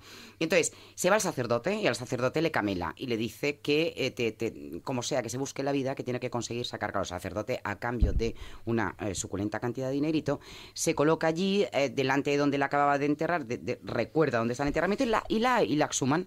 Tampoco había pasado tanto tiempo como para que estuviera mal. Y él dice, incluso dentro de ese amor, porque algo de putrefacción habría, él dice dentro de ese amor que estaba como dormida, su princesa maravillosa y tal, bueno, súper enamorado. Y entonces lo que hace es comprar un nicho. Compra un nicho por 250 pesetas de la época, que tampoco es tanto, pero que era mucho, si lo piensas. Era un pastizal. Compra el nicho, la mete en el nicho y ahí se podía haber acabado la historia. Pero claro, ¿a él qué le pasa? Pues que él, como quiere continuar con esa amada, se casa con la hermana de esta chica muerta. Con esta hermana tiene una hija. La pone por nombre Emilia, exactamente igual que la primera novia muerta. O sea, ya te habla de una persona un poco obsesiva, ¿no? Un poco mosqueante toda esta situación. Pero lo triste es que mueren tanto la niña como la madre. No contento con su situación, se casa con la última hermana. O sea, que era un killer el tío, se casó con las tres. La última sobrevivió, me parece. Que hay que ser pesado. Yo digo, no habría más hombres estas chicas. No te equivocas, miras, ¿no? Bueno, pobrecitas mías, yo qué sé, la época. Por el caso, que estando con la última hermana, él pagaba todo siempre en noviembre, flores, mantenía el nicho, estaba súper pendiente, pero claro, vivía en Madrid, entonces no estaba muy allá con la cosa, no podía ir a verla tanto como quisiera. Pagó 3 veces la lápida y en la última lápida ya dijo, oye, mandarme una foto que a mí me estáis tomando el pelo, la lápida no está rota, yo estoy cambiando porque sí, entonces le mandaron una foto. Y él tenía la foto muy cerca, con un pequeño altarcito, supongo yo, así todo muy, muy fetichista, con la foto y tal. Y entonces, un buen día, al ir a recoger a su tercera mujer, hermana ve en la lotería que venden el 1501. Y entonces es la mujer la que él cuenta en sus memorias, que dice, por favor, esto no puede ser casualidad, compra el número. Hasta el punto que le dicen, compra más boletos, por si acaso. Pero claro, también, oye, las perrillas de un actor, pues tampoco estaba la cosa como para gastarse mucho. Entonces él solamente compra uno, con la flipante cosa de que le toca. Y le toca, y él cuenta... Y flipante nada, hay miles de casos de ese estilo. Bueno, es verdad que tú sabes además todos esos... Las sincronicidades. Son las cosas que hacen tan raro el mundo. Claro, sí. Es que son lo que tú llamas los agujeros de Matrix, ¿no? No tanto. No, pero que Jesús y yo, cuando tratamos el tema de las coincidencias seriales, o de... Sí. No tanto las serendipias que están basadas en información previa, es decir, que tú estás investigando sobre el asunto, sino esto está tratado, lo de las sincronicidades y las coincidencias es un tema matemático interesantísimo, porque hace pensar que la estructura del universo obedece a un determinado tipo de patrones que no conocemos. Es como si tú te equivocaras, como si hubiera bugs. Pero aún así, Carlos, a ver, es un índice de probabilidades y de combinatoria. Con no. Esto es... El índice de que te vaya a tocar en una lotería, todos lo sabemos. Todos compramos lotería que y no en es eso. definitiva A alguien le toca, que no se trata de eso. Pocos. No se trata de la posibilidad. Es que eso es el error de siempre. Es decir, por ejemplo, imaginemos, tienes 60.000 números, como tenía hace 20 o 30 años la Lotería Nacional, y dices, tienes unos 60.000. No se trata de eso. Se trata de la posibilidad que tú tengas una relación inmediata con el 1 a 60.000. Ese es el problema. Claro, pero mucha gente compra la lotería una corazonada y no le pasa. Corazonadas o con la fecha de nacimiento suya, la de su hijo, etcétera. Hay estudios muy interesantes de que 9 de cada 10 dicen que es que lo han sentido. No hay cada 10 que les toca. Eso es un tema muy interesante, magia simpática sobre la estructura del universo a medida de tu pensamiento. Bueno, sería para un debate de un programa diferente. Pero es básico en lo que tiene que ver con los muertos, el más allá y los entornos de la gente desaparecida. Hay millones de trabajos sobre eso porque es curiosísimo. Y forma más parte de lo que nosotros creemos y hacemos que de la realidad, pero es que eso es la realidad probablemente. Esto es un tema interesante. Bueno, una ampliación de esa realidad. No, desde luego, tomamos nota. Hay un dato muy interesante al hilo de lo que has dicho. O sea, aparte de las serendipias, en fin, aparte de esas sincronicidades, aparte de estas premoniciones, es cierto que hay gente que tiene ese contacto con el más allá y con estas personas que están en el más allá, que allí el concepto del tiempo es diferente. Es decir, allí el concepto del tiempo es lo que yo decía al principio, es una especie de presente continuo, con lo cual sí pueden saber el número que va a tocar en la lotería dentro de 2 o 3 días. Y en algunos casos se ha dado ese fenómeno y se ha acertado. Es decir, a nivel científico no lo puedes explicar bajo ninguna manera, salvo alguien que esté en esa grieta del tiempo, que sea capaz de visualizar algo que para el que está en el otro lado sigue siendo su presente y que para nosotros es el futuro. Luego hablaremos precisamente de esas hipótesis y de las grietas del tiempo. Para que te hagas una idea, la fortuna de Allan Kardec no fue de sus libros, fue de un número que le dio un muerto. ¿Ah, sí? En una lotería. Ahí tienes un ejemplo muy bueno. Sí, fíjate, como para que luego, bueno, no digas eso porque te vas a encontrar ahora a cantidad de gente haciendo una ouija para que les den un número para comprar la lotería. No, porque los que aparecen en la ouija son los canallas astrales. que esos no dan ni una. Tiene que ser una aparición. Bueno, estamos con el nicho 1501. Seguimos con el nicho, bueno. Entonces él compra el boleto y le toca. Y entonces, claro, lo que ha dicho Carlos, efectivamente había también muy poquitos números, no había tantos como ahora, entonces, bueno, las probabilidades serían mayores, seguramente. Pero es cierto que el 1501, pues fue para él muy importante. Claro, yo me quedo con la copla y digo, vamos a ver, ¿y yo cómo sé que esto es cierto? Pues nada, me meto a enredar en la lotería de ese día concreto, a ver qué es lo que ha tocado. Como no di con ello, me pongo en contacto con Loterías del Estado, que son súper amables, que te responden en 0, y efectivamente, ese día tocó el 1501, pero sorprendentemente él dijo y aseguró que le habían tocado 600 pesetas. Pues no, le tocaron 6.000 pesetas.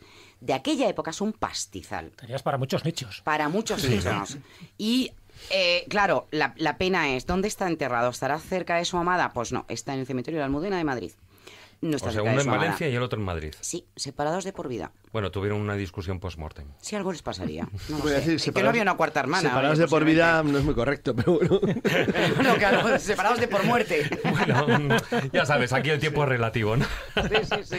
Vamos con otro caso, porque uno de los personajes posiblemente no tan famosos, aunque lo merecería serlo, me estoy refiriendo a Leonardo Torres Quevedo. Nuestro fetiche. Nuestro prodigioso inventor. Eso sí que era un crack de tío. Sí. Era un crack, pero fíjate que no se le ha dado la importancia real que Ya no tanto, de hecho, le mencionamos la semana pasada con lo de los pioneros de la aviación. No, ya ha salido. Aquí es uno de nuestros santos más laicos, más favoritos. No, pero ya no digo en Escobulandia, que en Escobulandia le conocemos, pero sí Vox Populi, y yo creo, bueno, pues lo mismo que ha pasado con otros grandes científicos como Tesla, por ejemplo, que hace 50 años atrás, o sea, prácticamente ni Dios hablaba de Tesla, cuando hoy en día todo Cristo ya sabe y hasta parece como que está de moda, Dios, ¿no? todo Cristo se ha puesto espiritual, ¿eh? Sí. Está muy cristiano, ¿eh? Bueno, no sé, yo. Torres Quevedo está en el... Torres Quevedo está en San Isidro, ¿no? Sí. Y esta es una de las cosas... Aquí, en el cementerio San Isidro, en Madrid. En Madrid. Es una de las cosas interesantes cuando tú empiezas... Porque, claro, yo mis historias empiezan siempre al revés. O sea, yo no... Pues nació en no sé dónde y me voy allí. No, a mí me gusta ver la tumba y tirar para atrás, ¿no? Entonces, es muy interesante y es una sensación enorme cuando estás delante de la tumba. Porque las tumbas, en realidad, son libros mudos. O sea, te dicen mucho, te dan mucha más información para la gente que investiga de lo que uno pensaría, ¿no? Porque ves si era una persona sencilla o no. Porque decimos que a los muertos no les hacen caso, pero bueno, algo de firma lleva, ¿no? Si le gustaba rodearse de, yo qué sé, pues estar en un mausoleo, de la capacidad que tenía económica y tal. Y Leonardo, a mí me gusta su tumba porque es... Para mí, de lo que he estudiado y lo que le he seguido, que a mí me gusta más su lado humano, porque yo creo que se ha hablado ya, bueno, excesivo, del telequino, del transbordador del Niágara, que son fantásticos, que son grandes obras. Si queréis os doy unos datos del transbordador, os lo voy a dar. como mando yo, ¿no? Hoy mandas tú. Puedo hacer el giro que me dé la gana, ¿no? No, jefe, puedo. Menos, me encantan los datos. menos manipular el tiempo y no el reloj. manipulo. No, ahí muy sí que rápido. no puedes es que me hacer gustan nada. mucho los datos. Mira, el transbordador va a 56 kilómetros hora, pesa 3 toneladas, lleva 40 pasajeros por viaje. Y esto es lo que me mola. O sea, vamos a ver. Transporta 200.000 personas al año.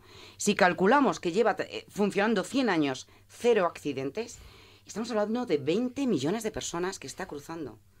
Me parece, claro, no me extraña que los americanos hicieran, incluso que Google le hiciera un doodle, que cuando nosotros no teníamos ni idea, porque ¿visteis el doodle que tenía una vaca, una torre y no sé qué? La gente decía, ¿qué coño pinta una vaca dentro de esa cesta, no?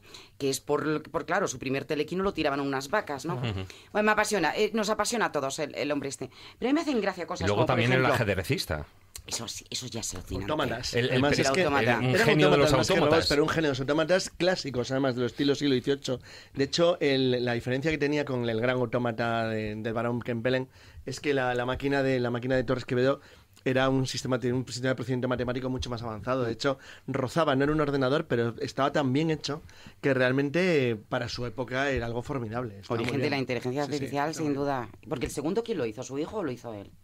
No lo hizo. Lo que pasa que es que el de Kempelen siempre se quedó la sospecha de que había una persona detrás. O sea, es un tema sin Así que probar. estaba como escondido, ¿no? Claro, O sea, sin probar. sí, En tanto que el es Torres Quevedo era una máquina real, una máquina que jugaba. Claro. Y en ese sentido, la máquina de Torres Quevedo, que no deja de tener todavía un elemento básicamente de combinación matemática de movimiento, es decir, no era un ordenador en el sentido moderno, era un logro muy notable para su época. Estaba muy bien.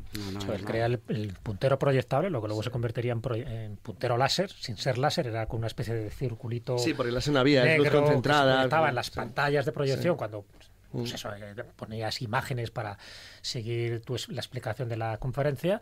Ese puntero proyectable, que era un puntito negro, pues es el antecedente de todo lo que luego se ha convertido ahora en el proyector láser, o en el puntero láser. O sea que se adelantó incluso en el GPS, es decir, él diseñó una serie de señales en distintos lugares, sobre todo en postes, para que supieras exactamente la dirección que estabas tomando, si estabas en el punto norte, sur, oeste, y también las indicaciones según los colores, en función de si una vía principal, si era secundaria, en fin, una cantidad de cosas que luego evidentemente pues han mejorado, pero que en aquel momento tener esa proyección de futuro, tener esa visualización como propia de un Leonardo, hay que llamarse Leonardo, yo creo, para que te dé carisma el nombre, estaba solo a la altura de muy poca gente. Y es verdad que Leonardo utilizó prácticamente todos los campos del conocimiento. No te fíes de Dantes también, o sea... el problema... Es verdad, es que pones Leonardo Torres Quevedo y te sale Leonardo Dantes. Nunca acabáis de hundir. No, bueno, muérete con ¿y qué eso. encontraste con cosas humanas? siguiendo? Mira, por ejemplo, como a él me gusta este perfil un poco más personal,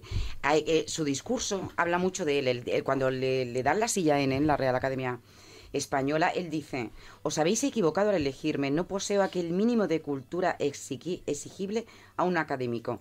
Yo seré siempre un extraño en vuestra sociedad sabia y erudita. No he cultivado la literatura, ni el arte, ni la filosofía, ni aún la ciencia. Mi obra es modesta, mi laboratorio es un taller de cacharros. Imaginaros qué maravilla, qué grandeza, porque además es cierto que cuando hablan de él, hablan casi todo el mundo con gran cariño. Hay una ama de llaves que tiene unos testimonios divertidísimos de su persona, que, mira, en uno de estos, por ejemplo, cuando él iba a Portolina, a Cantabria, que estuvo viviendo durante un tiempo, estaba cortejando a la que iba a ser su mujer. Entonces, como su mujer tardaba muchísimo en arreglarse, le acompañaba en pequeñas charlas su hermana, y al final se acabó casando con la hermana. O sea, también otro libro. Pero yo creo que realmente era un hombre muy sencillo, un hombre que tenía su... Luego, es verdad que puede dedicarse a investigar por la herencia tan interesante que tiene, que ya no tiene que tener esos trabajos que tenemos todos que hacer, ¿no? Claro. Pero la compartió con la gente y tenía una manera de enseñar muy cercana. Él muere en el 36, mal asunto, porque claro, imaginaos cómo estaba Madrid en aquella época, él muere en su piso. Y las últimas palabras, que parece ser, según se cuenta, tenía ya una edad avanzada y estuvo como un par de horas inconsciente, y cuando recuperó la conciencia, exactamente, sus palabras fueron: acuérdate, hombre, que eres polvo y en polvo te has de convertir. Eso es lo que se cuenta de un testigo que estuvo allí. Claro, el entierro fue solitario, por el momento que era muy difícil salir a Madrid, había que echarle muchas narices para salir a la calle cuando los obuses ya estaban en plena guerra y había civil. toque de queda, claro, y sin embargo pues sí que murió rodeado con un poquito un ramillete de los más valientes, supongo, pero hay que recuperar, hay que hablar más de este hombre. Yo soy, vamos, ya mismo. Aquí en la Escóbula de la Brújula hemos hablado varias veces, claro. y seguro que en adelante seguirá saliendo.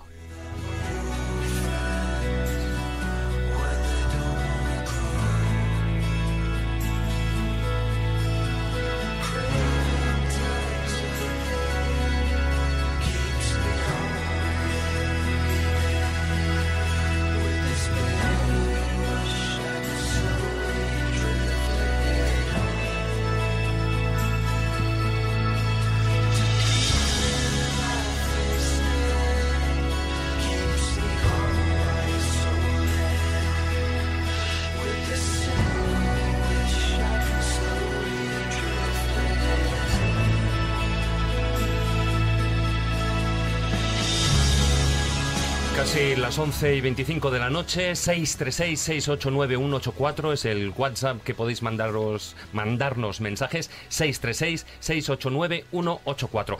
Y me gustaría terminar este filandón con una mujer polémica, una mujer que dio mucho que hablar y de hecho, bueno, pues es conocida, entrecomillada, ¿no? Pues la duquesa mendiga, la duquesa de Santoña. La duquesa de Santoña, esta sí que podemos decir que es una gran desconocida. No es tanto como Torres Quevedo en el sentido de que, claro, es una gran inventora, pero sin embargo fue una mujer que yo creo que hay que tenerla de vez en cuando en mente, porque nos ha ayudado a todos los que somos padres, o incluso a los que no lo somos, pero fijaros por qué. A ver, lo que se cuenta y lo que parece real, también aquí hay dudas, porque ella siempre se dijo que esta era una mujer que se había casado con un señor estupendo, que era el duque de Manzanedo, que tenía, por supuestísimo, una enorme fortuna, y entonces que lo que ella hizo fue dilapidar esa fortuna, y no es tan cierto. Esta mujer ya era empresaria antes de conocer al duque de Manzanedo. Esta mujer había comprado el balneario de Lanjarón, lo estaba sacando adelante, era una motrileña y la llamaban la Mariquilla, pero ella ya se había lanzado al mundo empresarial con el dinero que tenía, porque ella también tenía bastante dinero, o sea que tampoco necesitaba tanto eso. Es cierto que tiene un primer marido, que tiene un hijo, el primer marido no se sabe bien si fallece o la abandona, tampoco es tan significativo el caso que el tío no está y ella se queda como madre soltera sacando adelante a este niño que luego llega a ser teniente de alcalde de Madrid, o sea que le dio una buena educación. Es verdad que estando tanto en Madrid, pues viaja y conoce y va a las fiestas estas que se organizan y conoce a este hombre que estaba deseando casarse con alguien y en fin, que tenían pasta, que estaba podrido de dinero y que era un banquero también muy importante, necesitaba pues alguien que le organizara un poco la vida en este sentido. Entonces, de regalo de bodas, el duque de Santoña le regala una casa que conocéis, que es ahora mismo una cámara de comercio, que es el Palacio Goyeneche, que es una de las casas más bonitas, que además ahora mismo es visitable. En Madrid. Que tiene, en Madrid, exacto, perdón, y en la zona del barrio de Huertas, y que es, bueno, que tiene con una escalinata preciosa de arte, exacto, y además con los dos retratos de madrazo de los dos duques, el de ella y el del duque, que merece la pena porque es verdad que es una visita muy bonita. Bueno, claro, ella qué hace en ese momento como señora y dama de la corte, señora recién casada que tiene que un poco estar en esa situación, pues apoyar al marido y hacer lo que tiene que hacer, dar fiestas, embellecer el palacio, decorarlo, comprar grandes obras porque fue una gran mecenas y poner aquello pues con mármoles de Carrara, etcétera, etcétera, porque tiene que recibir a los reyes. Es la etapa de Alfonso XII, tiene que recibirlos. Vale, pero en vez de quedarse ahí, que se podía haber quedado perfectamente, porque si lo piensas, podía haber quedado en eso. Funciones sociales, ¿no? Perfectamente, porque además era una mujer que le gustaba coleccionar joyas. O sea, en vez de eso, crea una ganadería propia de reses bravas, también otra también de no sé qué, de caballos. O sea, ella sigue. Y aquí viene la parte gorda. La parte gorda es que es una mujer que se siente conmovida por la pobreza tan enorme que hay en Madrid en aquellos años, y lo que hace es comprar un pequeño localito, lo llaman el pequeño hospitalillo en la calle Laurel, y empieza a atender a los niños. Los niños en aquella época no existía la pediatría, o sea, había llegado Mariano Benavente, efectivamente, pero no funcionaban los hospitales pediatría como tal. Entonces a los niños se les bajaba la dosis de lo que necesitaban y se les trataba como adultos, pero con dosis en pequeñito.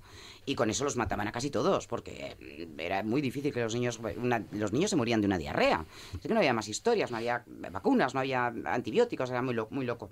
Un mundo horrible. Y entonces ella lo que hace es crear esto y se da cuenta de que aquello funciona, de que está salvando a niños, y entonces va a más y da un paso más.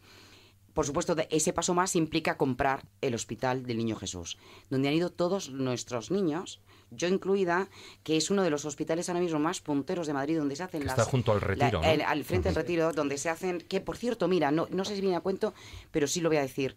Tenéis que ir a ver la película de Paco Arango, la maravillosa película de Lo que de verdad importa.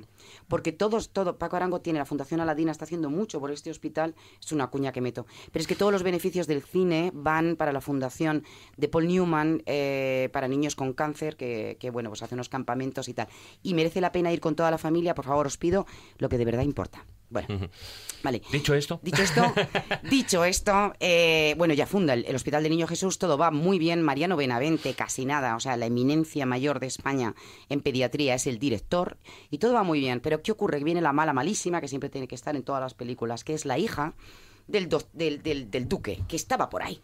Y la tía, en vez de quedarse en París tranquilamente, la Josefa esta, pues viene a reclamar su herencia. La hijastra. La hijastra, exactamente. Viene a reclamar su herencia hasta el punto que aquello empieza a ponerse peligroso, porque había un testamento hológrafo, porque había el codicilo que había dejado el duque, porque aparentemente ella no tenía derecho, pues sí que lo tuvo. Y es cierto que se apoya en Canalejas, se apoya a los grandes abogados, sale una primera orden de, oye, que no te corresponde el dinero, que sí, que tires para adelante, pero la hija recurre.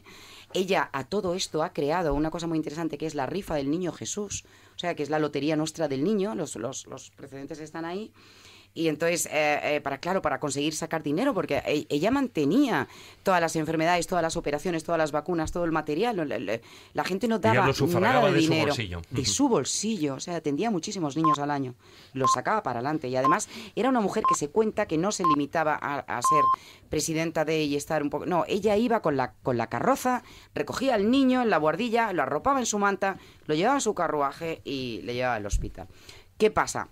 Pues pasa lo que pasa en estos casos, que gana la mala malísima, y entonces esta mujer se queda en la calle hasta el punto que Canalejas compra un piso, pero bueno, casi una de las plantas de este palacio, sospechoso movimiento, desde luego, del Palacio Goyeneche. A ella la echan del palacio, la desahucian, por supuesto tiene deudas tremendas. Ella escribe además un libro donde cuenta todo esto, todo lo que fue este ataque tan enorme contra ella y contra su figura con la cantidad. Pero claro, realmente fue una cosa de mierdas aristocráticas, ¿no? Entonces, bueno, llegó un momento en el que era incómoda y los pobres no importaban y estaba salvando demasiados, yo creo. Y murió, como se cuenta, tristemente en un pisito de Madrid. En la indigencia. Y en la indigencia, sí. Es la que vimos en la Sacramental de San Justo. Sí, ¿no? señor. Es que lo contamos ahí para reivindicar su figura, a ver si es posible que la gente sepa que hubo una mujer que se dejó la vida, porque si realmente no hace nada de esto, la habría ido de lujo. Habría vivido perfectamente, ¿no? Y está en un pequeño nicho de la Sacramental de San Isidro, sí, señor. Bueno, pues ahí nuestra mención, nuestro recuerdo, homenaje a una gran mujer, y bueno, que se la conoce también como la duquesa mendiga, pero bueno, esa duquesa de Santoña que hizo tanto bien no solo para los niños, sino también para... Doña María del Carmen Hernández y Espinosa de los Monteros. Ese era su nombre. Sí, señor. Ese era su nombre. Ahí estamos. Bueno, dejamos aquí el filandón con esta música que te la dedico. A ver. See the truth around. Another promise, another scene, a package like to keep us trapped in greed. A green belts wrapped around our minds, an endless red tape to keep the truth confined.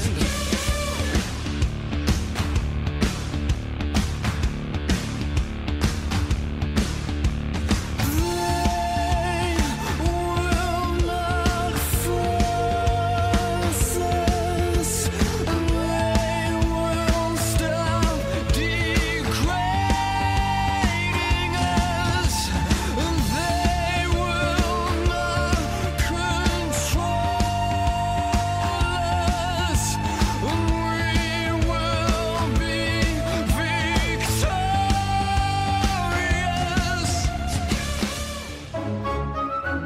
La escóbula de la brújula. Dirige Jesús Callejo.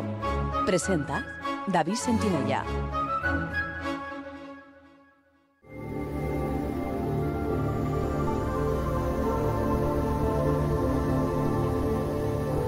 El zurrón del caminante.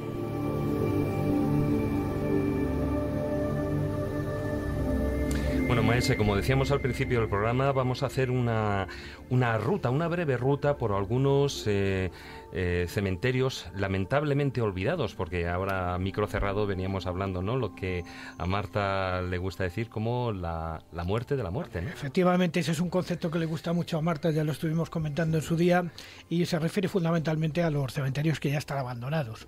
Entonces he traído aquí algunos ejemplos, como por ejemplo uno que me llamó muchísimo la atención, que es cerca de la localidad de Cebreros, que es el que llaman el despoblado de Villalba.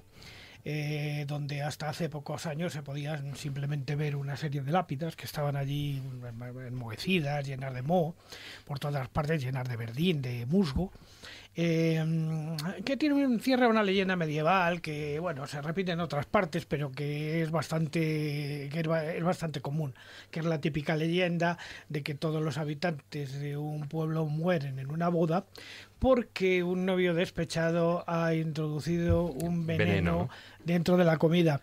Que no solamente se da ahí, también se da en algunos pueblos de Guadalajara y en otros sitios, porque es una leyenda bastante común. O sea, no parece que corresponde a algún tipo de historia completamente distinta, pero que luego se... Sí, algún día buscaremos ese origen. O que hay muchos novios despechados.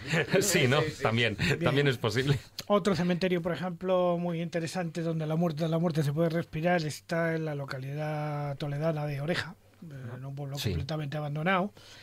Tanto el cementerio viejo, el antiguo, que está completamente abandonado, como el nuevo, donde ya quedan, aunque son lápidas modernas muy pocas, también reina una soledad tremenda. Pero a mí el que más me impacta de todos, y con esto quiero de alguna manera concluir, es... Espera, que además con la música vamos a irlo ambientando, porque el lugar yo creo que merece la pena. Sí, ve hablando. Es el caso concreto de una iglesia de un despoblado que hay en la provincia de Guadalajara, que se llama un pueblo que se llama Romerosa, donde dentro de la iglesia había una serie de nichos. Este pueblo pues, se despobló de alguna manera a mediados del siglo XIX aproximadamente. Y entonces, por efecto de las lluvias y por efecto de los diferentes agentes atmosféricos, los nichos se han desmoronado y andaban los muertecitos tirados por el suelo de esta iglesia, sin que nadie los reclamara, porque prácticamente ya no existía nadie. Y es curioso que el único dato que pude encontrar sobre la afiliación de estos cadáveres lo tenían los mormones. Precisamente porque tienen esa especial... Custodian todos los nacidos del mundo. Custodiar a todos los nacidos del mundo, todos los que se supone que han sido bautizados y los que no han sido bautizados para que lo sean después, aunque sea post-mortem. Oye, a propósito, ahora que estás diciendo eso, había una pregunta antes de finalizar la sección que hice, una persona chechu de Móstoles que decía que él es apóstata, ¿no? Entonces tiene la preocupación de que realmente si es apóstata lo pueden enterrar en un cementerio religioso donde está el resto de su familia. Pues el derecho católico dice que no. Y es que esto es para que se hace apóstata. Bueno, una cosa es sus creencias y otra es con quién quiera estar eternamente. Eso son creencias. Eso son creencias. Bueno, pues Chechu, ya sabes, o le das marcha atrás a tu apostasia o lo llevas claro o te los llevas a otra parte.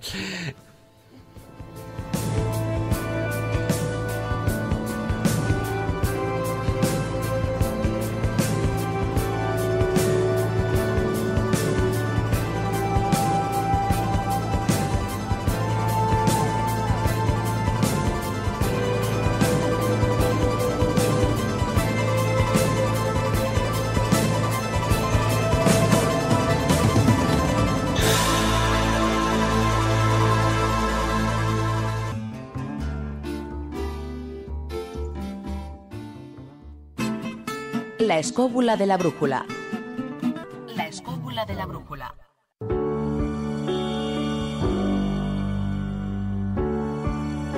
La biblioteca de Alejandría.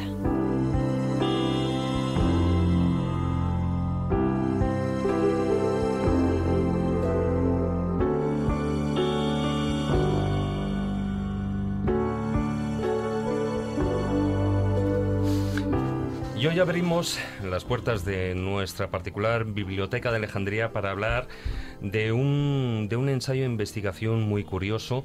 Está escrito por Luis Navas. Hola, don Luis. ¿Qué tal, David? Bienvenido a la Escóbula de la Brújula. Bien hallado. Bueno, pues como decía, es un ensayo de investigación en el que recoges todos los casos, o menos que han salido a la luz hasta la fecha, de un fenómeno cuanto menos desconcertante. Estamos hablando de que, o esos espigados negros, digamos, tú le has puesto ese nombre al libro, ¿se conocen así o es el nombre de unas apariciones, cuanto menos muy raras? Yo el nombre se lo he puesto un poco para desmarcarme un poco, porque también todos estos casos están vinculados con cosas que no tienen nada que ver una con otra, como puede ser desde las apariciones fantasmales a la ufología. No tienen nada que ver hasta cierto punto, efectivamente. Entonces se les conoce como ensotanados, se les conoce como espantos, pantarujas, y yo le he puesto el nombre de espigados negros por desmarcarme un poco y también por la fisonomía. Y además porque ahí has acertado, yo creo, porque le pega muchísimo. Estamos hablando de esas apariciones, esas extrañas apariciones que vienen a tener una forma antropomorfa, que no tienen rostro, pero sin embargo suelen tener una gran altura, más de 2 metros. De 2 a 3 metros es lo que suelen decir los testimonios. Hay muchos testimonios de elementos parecidos, pero yo he querido catalogar estos en concreto, los que son de 2-3 metros, los que son sombras hieráticas, estáticas a veces, y por eso me he centrado en estos en concreto. ¿Cómo se te ocurre recogerlos y, digamos, y analizar este tema? Yo me acerco a la fenomenología a raíz de hacer un estudio antropológico de las comitivas nocturnas. Más concretamente, pues me empiezo a interesar por las comitivas nocturnas, porque yo, entre otras muchísimas cosas, pues soy crítico musical, y había una tradición en Noruega que era la de los Oscorei, que esto queda citado en un libro que se llama Señores del Caos, de Michael Moynihan. Es un periodista, es músico, y este libro de Señores del Caos trata sobre todo lo que es el movimiento del black metal. Entonces, él lo que expone dentro de esta tradición noruega es que los adolescentes, a modo de Mannerbunde, atacaban las aldeas que tenían cerca, se pintaban todo de blanco, iban profiriendo gritos, iban montados a caballo, alcoholizados, y entonces él lo que hace es una articulación con todo lo que son esas leyendas de lo que se conoce como la tropa de Odín, las cacerías salvajes. ¿Qué pasa? A raíz de ahí yo me empiezo a interesar y a investigar todo lo que tiene que ver con las comitivas nocturnas, tanto en Europa como en la península ibérica. Y entonces, haciendo esta investigación, me encuentro con algo que no encaja, está vinculado... Casos que se salen de está vinculado, grupo, ¿no? Pero no encajan. Además, como tú bien decías, son fenómenos que, pues que han sido atribuidos en diferentes campos. Tú has dicho el tema ovni, el tema paranormal, el tema de los difuntos, de las comitivas nocturnas, pero estas extrañas apariciones, o sea, igual que en algunos casos, bueno, pues las apariciones marianas, pues también se las puede estudiar desde otra óptica, ¿no? Más relacionado con otro tipo de fenómeno paranormal. En el caso de los espigados negros sucede 3/4 de lo mismo. Sí, lo único, pues eso, yo pongo encima de la mesa todas las cartas, de hecho no desestimo ninguna, pero yo intento centrarme en una en concreto, que sería pues todo lo que está relacionado con los arquetipos como entidades propias y que se mueven dentro de lo que sería nuestra propia psique y lo que se conoce como el animal mundi, la psique de lo que nos rodea. ¿Cómo sería un caso tipo de, digamos, si pudiéramos establecer todos los puntos, digamos, en común o muchos de los puntos en común que tienen estas apariciones? Pues básicamente, primero, la persona que se los encuentra no se los quiere encontrar. No es... Ese detalle es importante. Claro, Pero pues, como estaba explicando antes Manuel, ¿no? El tema de las invocaciones y tal, esto para no nada, es algo buscado. Para nada. Esto, primero, la gente no se lo quiere encontrar. Luego, las situaciones en las que suele aparecer, porque siempre tendemos a pensar en la chica de la curva, ¿no? Las afueras de un pueblo, de noche, etcétera. Y no, hay muchos casos que se han dado por la tarde, al atardecer, se han dado en ciudades, se han dado en guarderías. Mira, lo bueno es que les has dado nombre. Ahora cuando a alguien se le aparezca dice, hombre, un espigado. Ya sabe lo que habla, ya hasta ahora no era nada. No, hasta ahora se llamaba ensotanados, porque ensotanados, espantos, pantarujas, es que tienen un hábito talar o tienen una capucha, parecen unos monjes y que tienen esa altura más o menos de 3 metros, pero yo creo que lo característico de todo esto, dentro de este leitmotiv o del modus operandi que tienen estos espigados negros, que no deja de ser un subfenómeno dentro de las apariciones fantasmales oscuras, es que no interactúan, o sea que dan susto, pero no acaban dando ningún mensaje, o hay algún caso donde transmitan algo. Hay pocos, pero sí suelen dar mensajes, y encima lo peor de todo es que siempre suele ser el mismo mensaje, que es, ven, acércate y... Pero de viva voz o con el gesto. Claro, de viva voz. O telepáticamente. Claro, ahí está. La mayoría de los testigos siempre suelen decir que es una voz que no saben si o viene de los alrededores o viene de dentro de su cabeza. De hecho, hay uno de los testimonios que, tal y como lo cuenta, es brutal, porque dice que no sabe realmente si lo están diciendo los árboles o el valle donde está. Esto ocurre en la carretera de Arrolobos, en Extremadura. Y la persona dice que no sabe muy bien si lo ha oído como una especie de eco lejano que viene de la propia montaña o lo ha oído dentro de su cabeza. Es curioso porque has recordado uno de los casos que ocurre en Extremadura. En Extremadura, precisamente, bueno, todos conocemos de lo que pueden ser esas grupos nocturnos, conocemos como la Santa Compañía, posiblemente la más famosa, pero dentro de Extremadura se han dado muchos casos de estos espigados negros, ¿no? Tenemos en Vegas de Coria, en Garganta la Olla. ¿Por qué igual esa zona es que, digamos, tienen unas especiales creencias? Vamos a ver, esta pregunta ya me la han hecho y yo lo que... primero, no lo sé. Entonces, ¿qué puede ser? Puede ser que esa zona en concreto, de hecho, es pues esa zona que está muy cercana a las Urdes, a lo mejor, o donde está este monte, no me acuerdo ahora cómo se llama. Maese. Peña de Francia. No, Bueno, está ahí cerca están de las Navajoral de la Batutas Mata. Más abajo. Bueno, pues toda esta zona se podría decir o bien que puede ser un punto caliente de pues uno de lo que se conoce como los chakras de la España mágica. Pero también no hay que desestimar el hecho de que la gente, sobre todo la gente que vivía en las alquerías, por el tipo de educación que hayan tenido, que no para nada es que sea algo denostable, todo lo contrario, no han sido invadidas por lo que es el pensamiento moderno, siguen teniendo un pensamiento tradicional.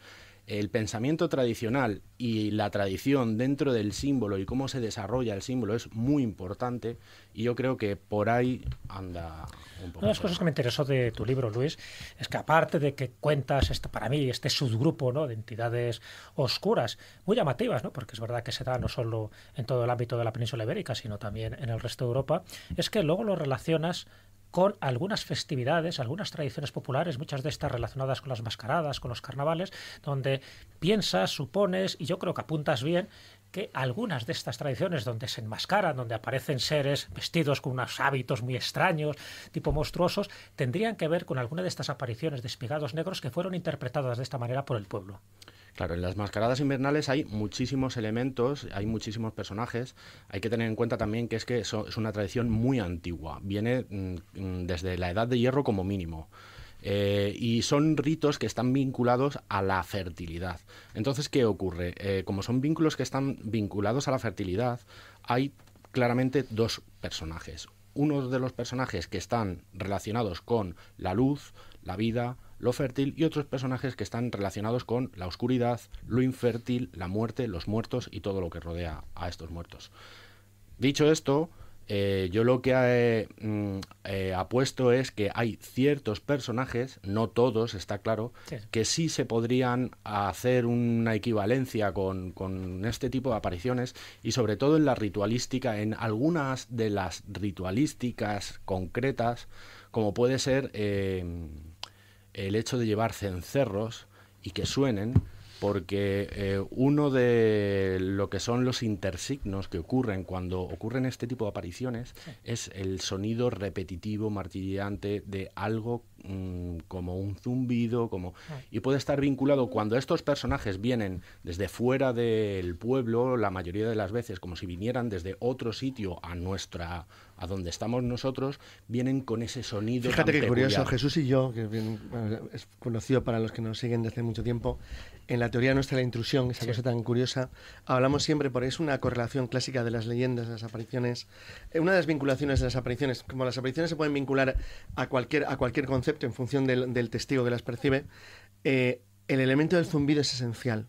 Aparece siempre, es como un elemento de interconexión entre algo mágico que va a ocurrir allí y el cerebro de la persona que lo percibe. Que conecta una dimensión con otra, sistema de conexión. El tema del zumbido de abejas. Y de campana de sonido, claro, de vacío de sonido una vez después. Claro, además, sobre todo con un factor muy interesante, que en eso se parece, por ejemplo, al canto de los grillos, que es que nuestro oído humano es incapaz de percibir el punto exacto de origen del sonido, lo cual es realmente llamativo. Es una de las cosas más fascinantes de los fenómenos vinculados incluso a fenómenos ovnis. Una de las cosas que me interesó precisamente de estos casos, que yo conocía unos cuantos, pero la verdad que has hecho una recopilación magistral, es que aunque es una entidad totalmente diferente a un alma en pena, a un monstruo que sale por ahí de los bosques, o a una aparición mariana, o a una aparición ufológica, la forma de entrar en nuestro espacio-tiempo, en nuestra realidad, es muy similar. Se produce ese chasquido, ese ruido, esa campana de silencio, y luego esa interactuación entre el testigo que cree, que lo está imaginando, que cree que no forma parte de este mundo, y efectivamente no forma parte de este mundo porque interacciona con la mente, y es algo que tú quieres resaltar, que también la mente del sujeto, del testigo, de la víctima, forma parte necesariamente de la forma interpretación parte del fenómeno. Sí, esa es una de las hipótesis, de donde tú te mojas realmente en el libro cuando estás apuntando de que para ti incluso la persona que lo ve forma parte del fenómeno. Sí, vamos a ver. Hay un problema, y es el pensamiento dual que nosotros utilizamos porque somos axiales, en plan verdadero, falso, sí, no, blanco, negro. Entonces, ¿qué ocurre? Que hay que tener ante este tipo de fenómenos que se nos escapa de la razón, hay que tener una especie de tercera posición, de tercera visión, una visión intermedia, que no sea ni sí, ni no, ni blanco, ni negro. Entonces, ¿qué ocurre? Que si nosotros intentamos aislar este fenómeno, no nos estamos dando cuenta de que todo está interconectado, y lo que estabas diciendo hace un momento, pues también tiene que ver con nuestra psique y el entorno. No podemos pensar que nuestra psique es algo que está aislado de todo lo demás. Nuestra psique y todo lo que es el mundo que nos rodea es una sola cosa. Bueno, pues un libro absolutamente recomendable, un trabajo de investigación y de recopilación, como decía Jesús, estupendo. Los Espigados Negros, publicado por Círculo Rojo, y que, Luis, ¿cómo lo pueden conseguir? ¿En librerías? ¿A través de Amazon? No, tengo habilitada una página, porque esto lo estoy vendiendo yo porque está autoeditado. Y tengo habilitada una página en Facebook. Entonces, en el propio buscador de Facebook escribes Los Espigados Negros, ahí aparece la página y contactas conmigo directamente. Espigados Negros, con ponerlo en el buscador en Google aparece. Es suficiente. Pues Luis, muchísimas gracias por haber estado con nosotros aquí en la escuela. A vosotros.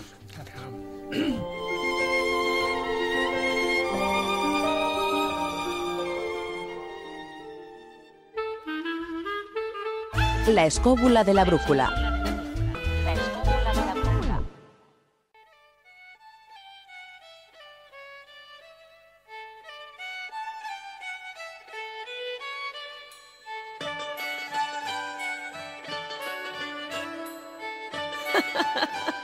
Los cuentos de Callejo.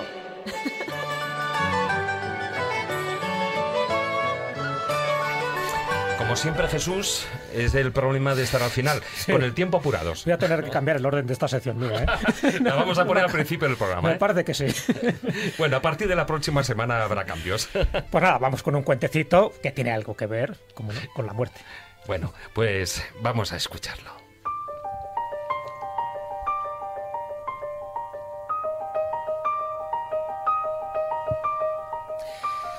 Resulta que un ratón estaba tranquilamente mirando por el agujero de la pared y ve que reciben un paquete los dueños de la casa. Ese paquete, cuando lo abre, piensa que es comida y no, es una trampa para ratones. El ratón se sobresalta. Por Dios.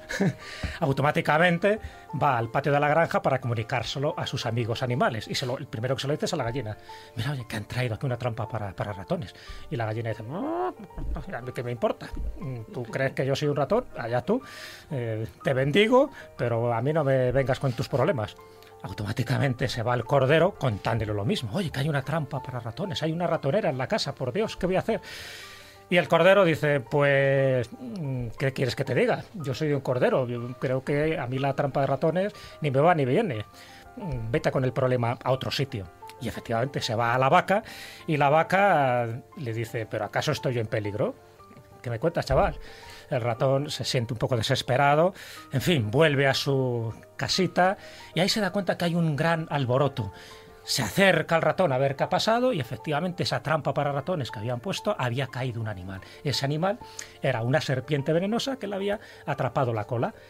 Se acerca la dueña y la serpiente venenosa muerde en la pierna a la mujer. Como consecuencia, queda gravemente enferma, fiebre, en fin, se produce un alboroto, llega el médico, algo hay que hacer y bueno, dice, vamos a hacer un caldo de gallina. Cogen a la gallina y efectivamente pescuezo cortado, el ratón se queda mirándola y dice, uy, madre. La mujer se agrava, la cosa va empeorando y bueno, se junta mucha gente, muchos vecinos. Hay que hacer algo más de comida. Aquí coge por banda al cordero. Unas chuletitas de cordero, preciosas, y el ratón mirando la escena, cómo va surgiendo todo a su alrededor. La mujer empeora, al final muere. En fin, entra en una crisis económica y tienen que vender a la vaca y la vaca, evidentemente, cuando la compran, va directamente al matadero y toda esta escena la está viendo el ratón, que no le dieron ningún tipo de ayuda.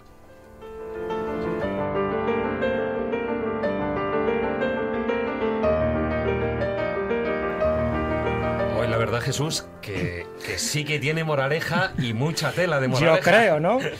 Hombre, conclusión, reflexiona al tanto. Cuando alguien te cuente su problema y creas que aquí a ti no te va a implicar en absoluto, cuando veas un conflicto allende de los mares, en el otro confín del universo y piensas, bueno, a mí esto no me va a tocar nunca, que me importa lo que esté pasando en el Líbano, que me importa lo que esté pasando pues en el Mediterráneo con unas balsas. Todo nos importa, todos estamos interrelacionados, el problema de uno es el problema de otro, llámalo efecto mariposa, llámalo como quieras, o llámalo empatía.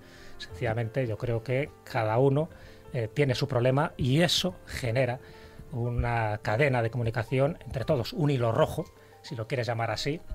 Y yo creo que eso es muy importante tenerlo en cuenta. Es decir, en el momento que nos desprendamos un poco de los problemas del mundo, de los problemas de la persona, porque las consideramos ajenas a nosotros, yo creo que estaríamos cometiendo un error. En la medida que podemos ayudar, podemos implicarnos en solucionar algo, posiblemente también nos estemos ayudando a nosotros mismos. Como decía Hemingway muchas veces, dice, cuando tocan a muerto no pienses que están tocando a muerto por alguien distinto, están tocando a muerto por ti, porque definitivamente todos formamos parte de esta humanidad. Sí, señor.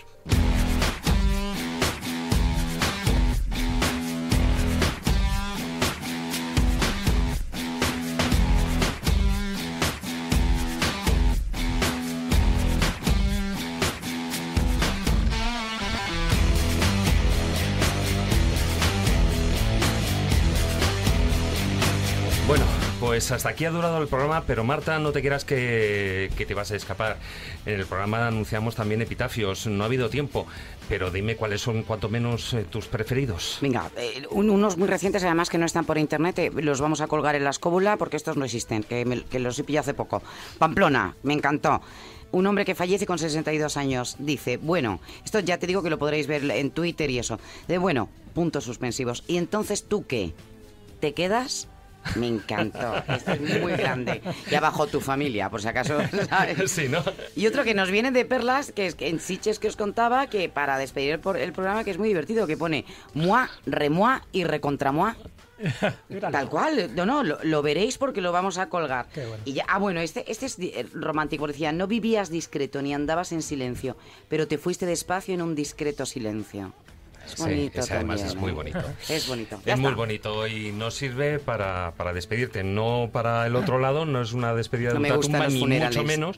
No, Bueno, no. no me gustan. Y menos si es el propio, ¿no? Exacto. Como digo yo, a mí que me hagan un funeral En con vida, una buena en juerga, vida, hombre. etcétera, etcétera, como debe ser. Música señor.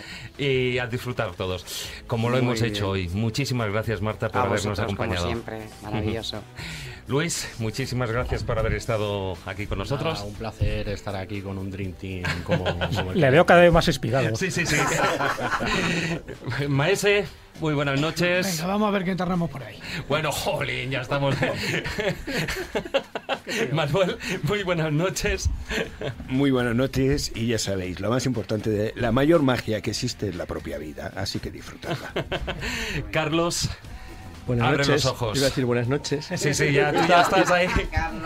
Quítate el Me gorrito. está al menos. acordando la de quien resiste gana. Sí, tú ya no estás resistiendo mucho. Jesús, buenas Me noches. despido con un epitafio de un cementerio de León. Estoy muerto, enseguida vuelvo.